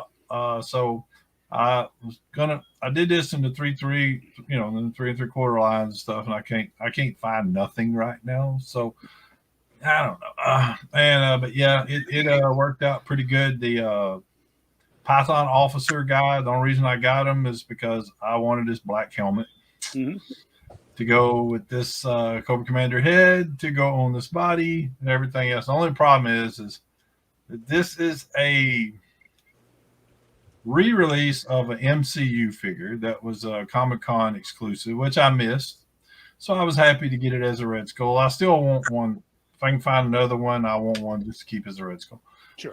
But he's shorter than everything because he's like almost Black Series 6-inch thing. So he's much shorter than Marvel Legends or the rest of the G.I. Joes. So, but I think he looks cool. And everything. It worked out pretty well with like I said, I got that Python officer just so I could get a black helmet to go with the. It's not going to focus, but Nice. he's a happy guy. He, so and so a little bit of the customizing thing, even though as far as a group, that's kind of Corey's thing. I kind of I did a picture when y'all got around to not buying up all the Crimson Guard. For me, I was able to do a picture, and it's been pretty well received. The group G.I. Joe Classified Elite, made it their banner and everything else, and a lot of people's digging it and everything. And they're I did a head swap. So to use the Fred series, and I used the Marvel Legends Quasar figure for that because somebody told me years ago that the art from the comic book and stuff was based off of Robert Redford, and this figure's head looks so much like Robert Redford, it's not funny. So it's almost like they scanned his face, and I'm like, well, it'd be kind of perfect for that. But with G.I. Joe, everything's always drawn different, colored. Yeah. I mean, you never get any complete kind of thing. So, but I'm happy with it. I think it looks pretty good. Yeah. The Crimson Guard itself is phenomenal. Yep. Yeah, I did a hand swap too, so I could hold on to his helmet. But it's they really did it. The only thing I don't like about it is that midsection hinge things right there. It is weird, yeah. It's just big, bulky, and it's right there in your face. And yeah, I cut that freaking knife off the side because I wanted to be a bit more OG, and it took up that whole side of the hip and everything. So I understand they do that so you get some articulation there in that ab crunch, but I don't know if I'd just soon have a swivel top and stuff. It's I don't know. That first time I seen it that I didn't like was on the Storm Shadow. It's just this big gap of hinge right there in the middle of the figure. So to me, it throws it off a little bit, but not enough that was really jealous of certain people when they were finding all these things. And I was not. So, but at least I got my Red Skull to do my little custom and everything else. This I agree with. G.I. Joe needs a hand pad. We need different hands for I these do. figures. That's true. Especially if you're doing fig photography like me, because Yep. if you'll look at, and you cannot have too many of these open hands. Right. So I actually bought the Bombastic bag. I actually bought the Bombastic Bag Man, found him on clearance because he comes with these hands. And you dip these guys in the little hot water. This plastic gets very soft, and you can pop these in the holes that normally you could not do. Right. So shortening the stem on the hands, the figure pops right in, so it's able to hold on to a helmet or throw up in a thing. It's like when you're doing figure photography, a lot of times, me and Shane were talking about this today. You look up old pictures, artwork, stuff that people did, or maybe it was a scene from a cartoon or something like that, and take Sir Panther. A lot of his pictures has him doing this. Right. And what did we get? We got two gripping hands. That's it. Mhm. We didn't even get a fist. We at least need a good fisting. And so but it's like, but I know there are people on eBay and stuff that actually sell hand packs. Yeah. And stuff, but I have worse luck with that kind of stuff, with it being just cheaply made and everything else, and snapping and breaking or whatever like that. And I, if it's kind of like the Red Skull, it was, after tax and all that kind of stuff, it was $28. Okay. You got a figure with the little cube that we've got 5 of, stuff like that, and a Build-A-Figure piece, and that's it. That's not, and it's a remake of a figure from, I think, back, in 2017 or 18 or something like that. I'm like, we're getting ripped. Kinda, yeah. Yeah, it's like I bought that Bobby figure with the Dungeons and Dragons stuff. The guy's like almost 4 inches tall with a little accessory that they call a figure, but I'm like, and that was $25 also. I'm like, I just, it makes you question the fact that you even want to keep collecting at all.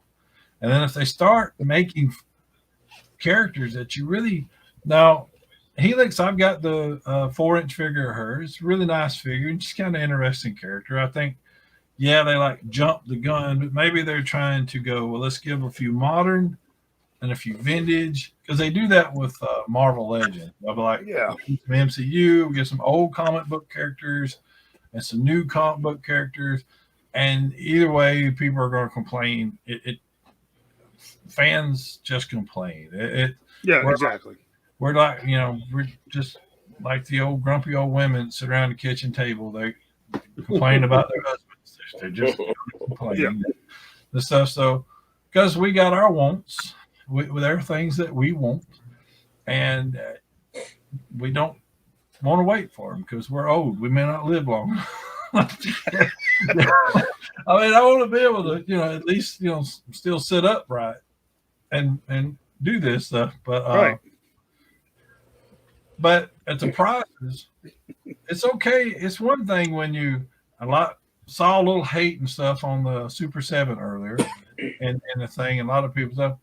But the new Joe Wave, which I got and we're still waiting for. I hate waiting, but they're $50, but you get accessories you never even thought of. Even the Cobra Commander comes with that neutralizer for the synthoid. Remember the episode where he made synthoids of everybody and everything else? Even made one of Destro, and that's what caused the problem, because Destro got really mad that he would even think of making this stuff. It even comes with that little remote thing he had. So I'm like, all the accessories and stuff. So at least they're trying to give you a little bang for your buck. Right. Hasbro's not giving you head swaps. They're not giving you hand swaps. They're not and it's like they're getting to the point just like, oh well, we have this. It's kind of like movie makers sometimes. It's like we have this loyal following of fans. Yep. So no matter what junk we produce, well, they're going to come out and buy this, or they're going to go see this movie and stuff. No matter what. And it's really prominent in like music. Bands will build this whole fan base, and then they'll start releasing this crap. It's like we're going back to the garage days. I'm like, well, we didn't like you then. Why would we like you now? Exactly. Right.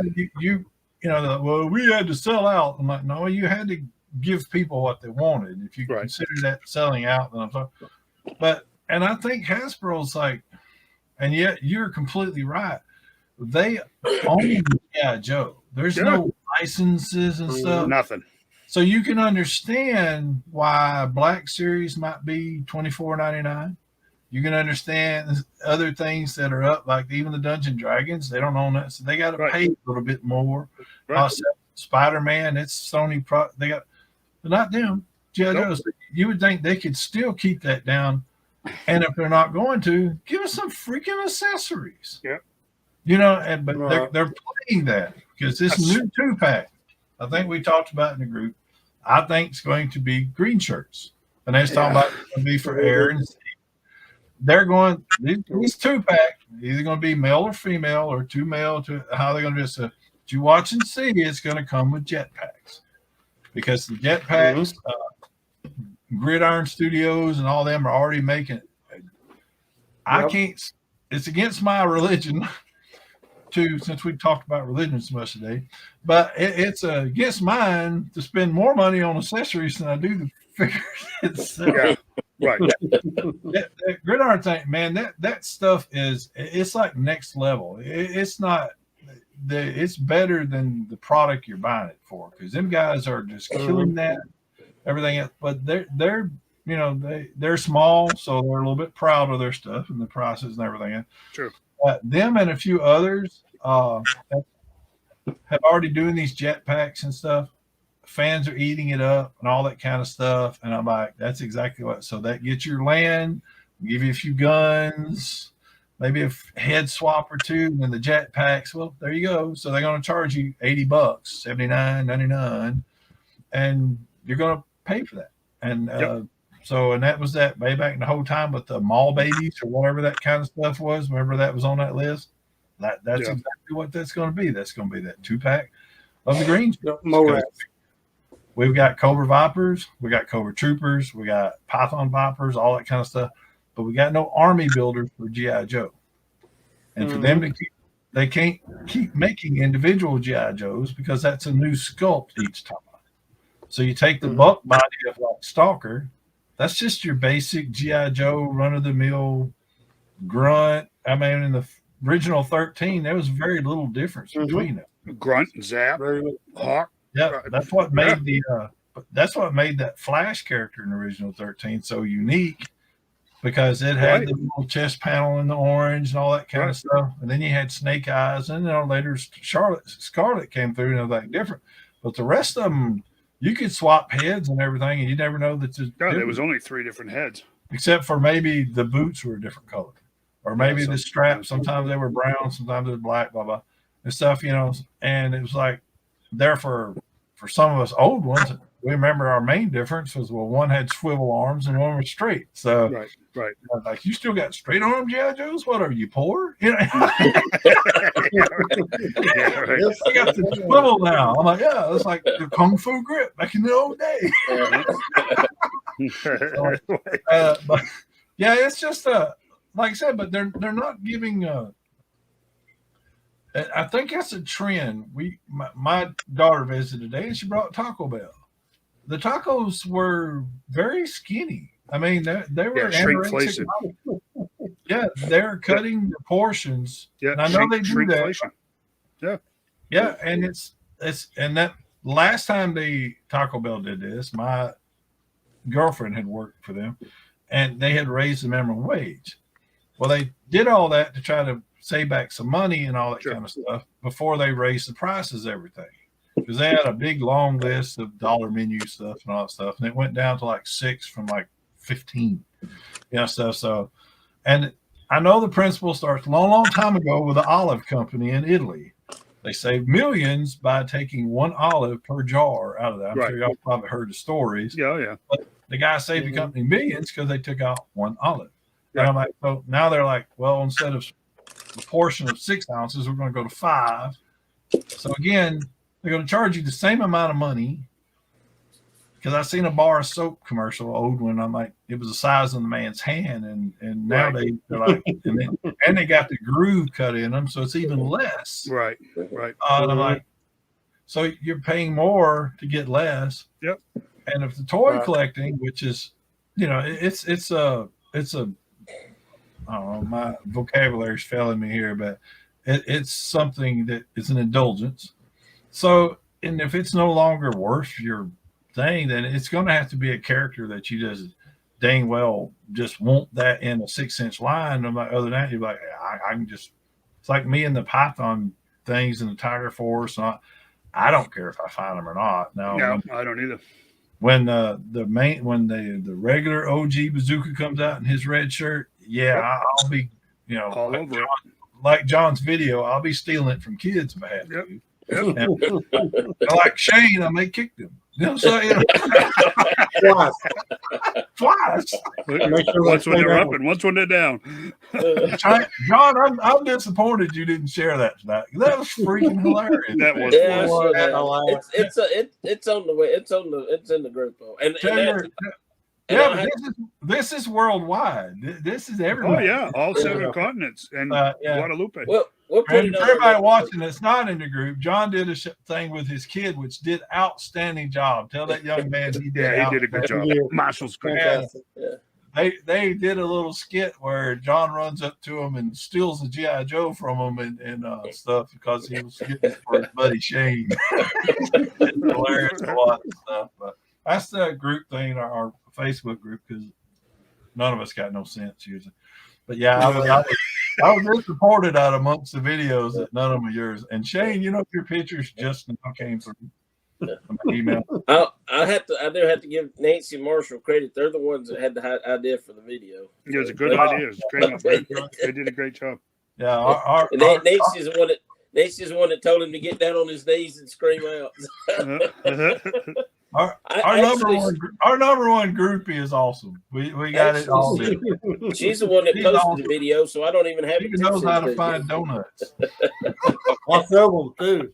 Yeah, I've got to get up there in costume and go in there and do a skit. But I don't know if y'all seen where the company called Squash Nut or something, if I remember, they.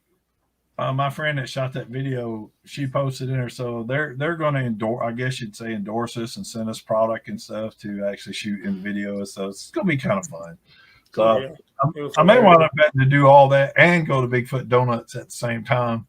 Put it all in one video stream just to have fun, all that kind of stuff. So what do I get? So I wish Walmart would let me go or Target let me go Joe shopping in my costume or something. I know they won't let me in my Jason costume because I've tried.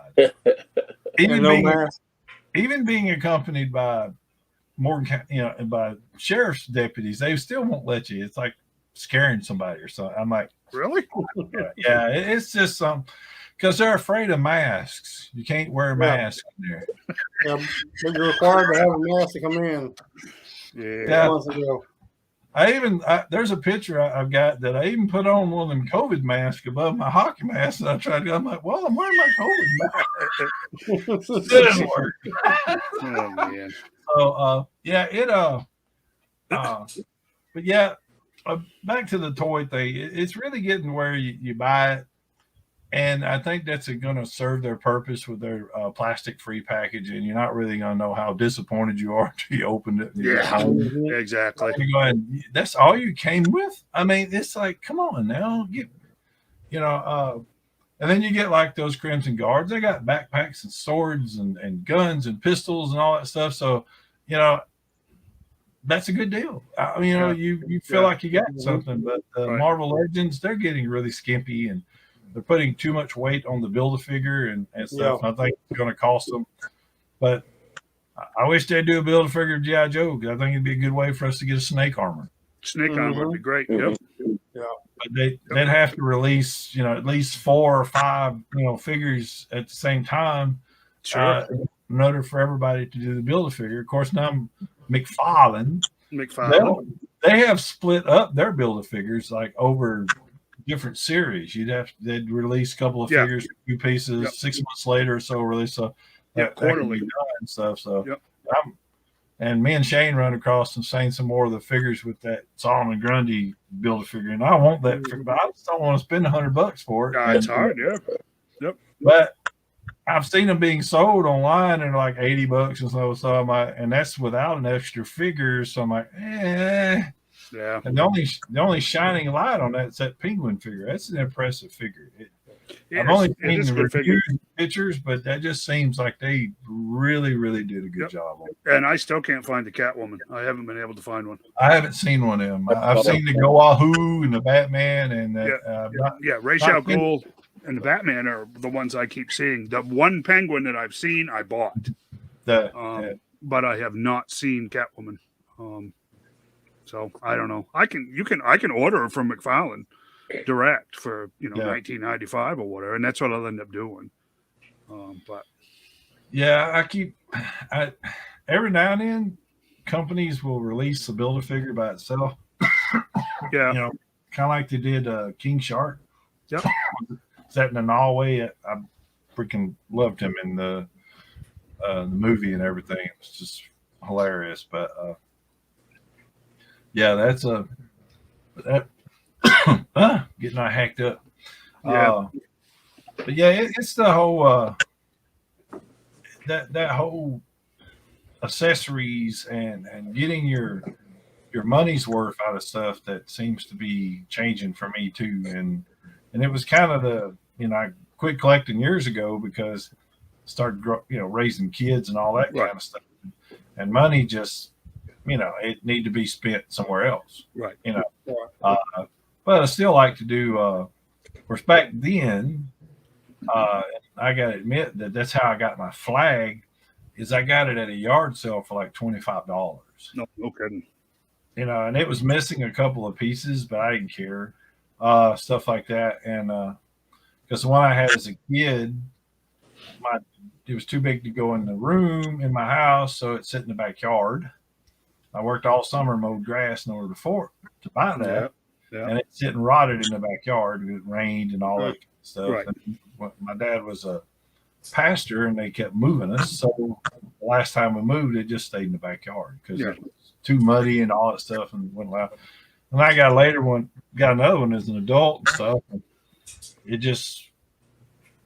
it was so brittle that every time we'd move, because in the service you kind of move a little bit around, every time you'd move, it'd get something to break. Everything. It's just like my Pterodome I looked at the other day, and the gun thing on his been bashed in and all that stuff. So I went on eBay, and like John said, they proud of this stuff on it. Oh yeah. And I'm like, good Lord, so and I need to take some lessons from you guys and still get it out and clean it, because it was in the house back in the day when I was a 4-pack a day smoker. So everything from those days has this nice yellow tint. Right. Yeah. So and some almost brown tint. And so, but I need to get it out and clean it and stuff. And I'm just kind of afraid to touch it. It just looks people roll their eyes and they see where my collection is. It's all stuck in storage, and it gets all the heat and cold and all that, and covered in dirt and bugs. And I'm like, I don't have a space to. I'm surprised what's behind these out. It's typically that alternates between what I'm taking pictures of and what I'm not. Most everything that sits on the shelf is either going to be in a picture or has been in a recent picture. But other than that, they go in totes. Yep. And but so it's like I enjoy the collecting and all that stuff and the photography, and I've got bought action figures to shoot that I haven't yet. So I got plenty enough to stay in the community, even if I quit buying new toys tomorrow.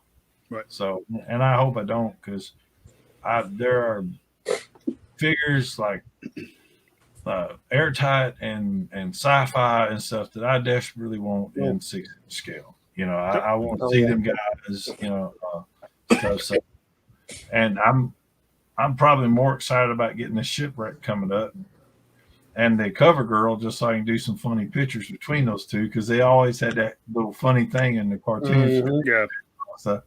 Stuff. So I mean, to me, shipwreck was on the lines of like Deadpool. He was just the Joker and all that kind of stuff. Yeah, he could throw down and fight, but he was still kind of the funny guy always. Right. So I look forward to that and everything and all that stuff. But yeah, that's about all the rambling I got and stuff like that. I've been working on trying to get the transition smoother with stuff, but you're doing a good job. But they don't make it easy with this StreamYard and all that kind of stuff. Right. It'd be easier if we were paying for it, but you know, I don't know. I ain't ready for that, because I think it's serving us for the time. It was good to get the guests in, all that kind of stuff and everything. So that's all I got. I'm quite done yapping. Yeah, that's about it for tonight anyways. Honestly, we're at 2 hours. So if you'll check your messenger, I sent that video to you. I don't know if you got it or not. Well, let me see if I got it. I think it'd be funny to yeah, it's only 30 seconds long. We can finish this off with John's jumping cracker smokes, man.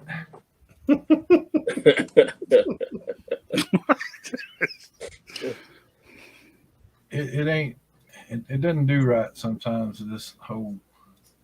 There we go.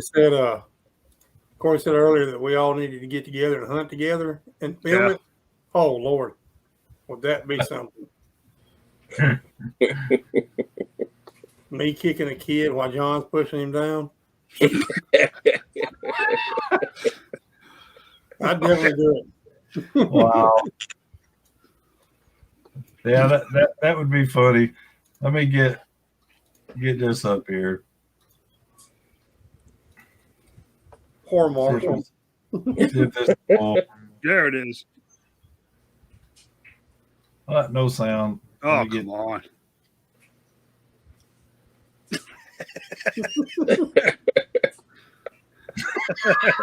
He absolutely sold it.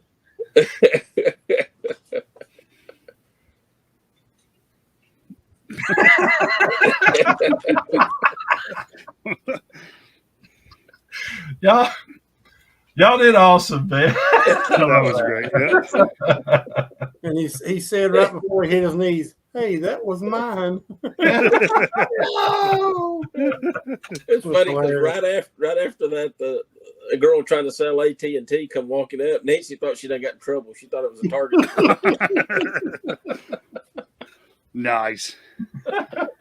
Another great week. Just as a reminder, t-shirts. If you want to see us get more involved and doing shows and stuff like that, then that would be a big help. So in case anybody's wondering, what few dimes that we make off of that is going towards buying the banner. Right, exactly. We can have a banner and stuff to put at shows. Right.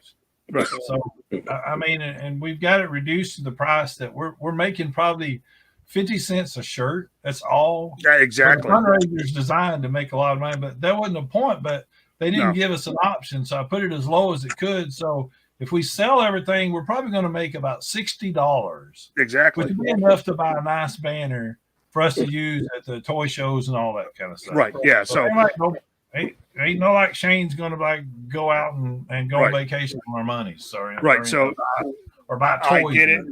I get it. The way things are, a little suspicion is a good thing, but this isn't. Nobody's getting rich off this. It's going right back into the group for a banner. So, we're all about this group. Yeah, Mm-hmm. Yeah, we're not. Yeah, exactly. Yeah, there's no money being made here either. We're all doing this because we want to. In fact, we're all out of pocket personally for each. Yeah. buying Yeah. stuff, microphones and all that Yeah. stuff to do this. But it's a Right. labor of love, and we're good with it. Yeah. So, So And we're doing it for our community, you know. Yeah. This is y'all's podcast. That's why we're asking people to come on as guests and Exactly. feedback. Right. We want feedback, you know. Right. All these comments over here, that's what we want. We want more of them. Yep. Heck, we may even get to where we just want to talk to everybody that's commenting, and that's what we want with our community. Yeah, exactly. So, and we've got other plans for future fundraisers that we're going to talk about. You know, like for maybe raffling off some things or whatnot like that. Right. To make money. We've got some ideas for donating to, you know, certain causes. So, I mean, that's what we're going to do with this stuff. Yeah. So ultimately, that's what it boils down to. This group will be exactly what you all decide to make it. Exactly. All right. Because, I mean, let's face it, we're the four of us sitting here right now are doing what we can. Right. The rest of it is entirely up to the rest of the group. It will be exactly what you want it to be. Right. It will be, you know, a flourishing thing that starts to make a difference and actually builds a community, or it'll die on the vine. Whatever you guys choose to do with this is exactly how this is going to go. Right. And so, but you know, like think about a T-shirt, and again, I'd recommend going back and watch that first interview a couple of times and really check out what's being designed and made there with Dacre. And you know what, guys, seriously consider that, because right. You know, we did our ranting and raving and everything else about you know, against big toy tonight. But you know what? The future of collecting may not be direct to consumer by the large companies. It may be direct to consumer by small guys like Dacre. Yep. So something for you to think about. So great job this week, guys. Let's hang it up, get some rest, and get ready for next Monday night, right? Be well, folks. Later. Have a good night. Later. Good night.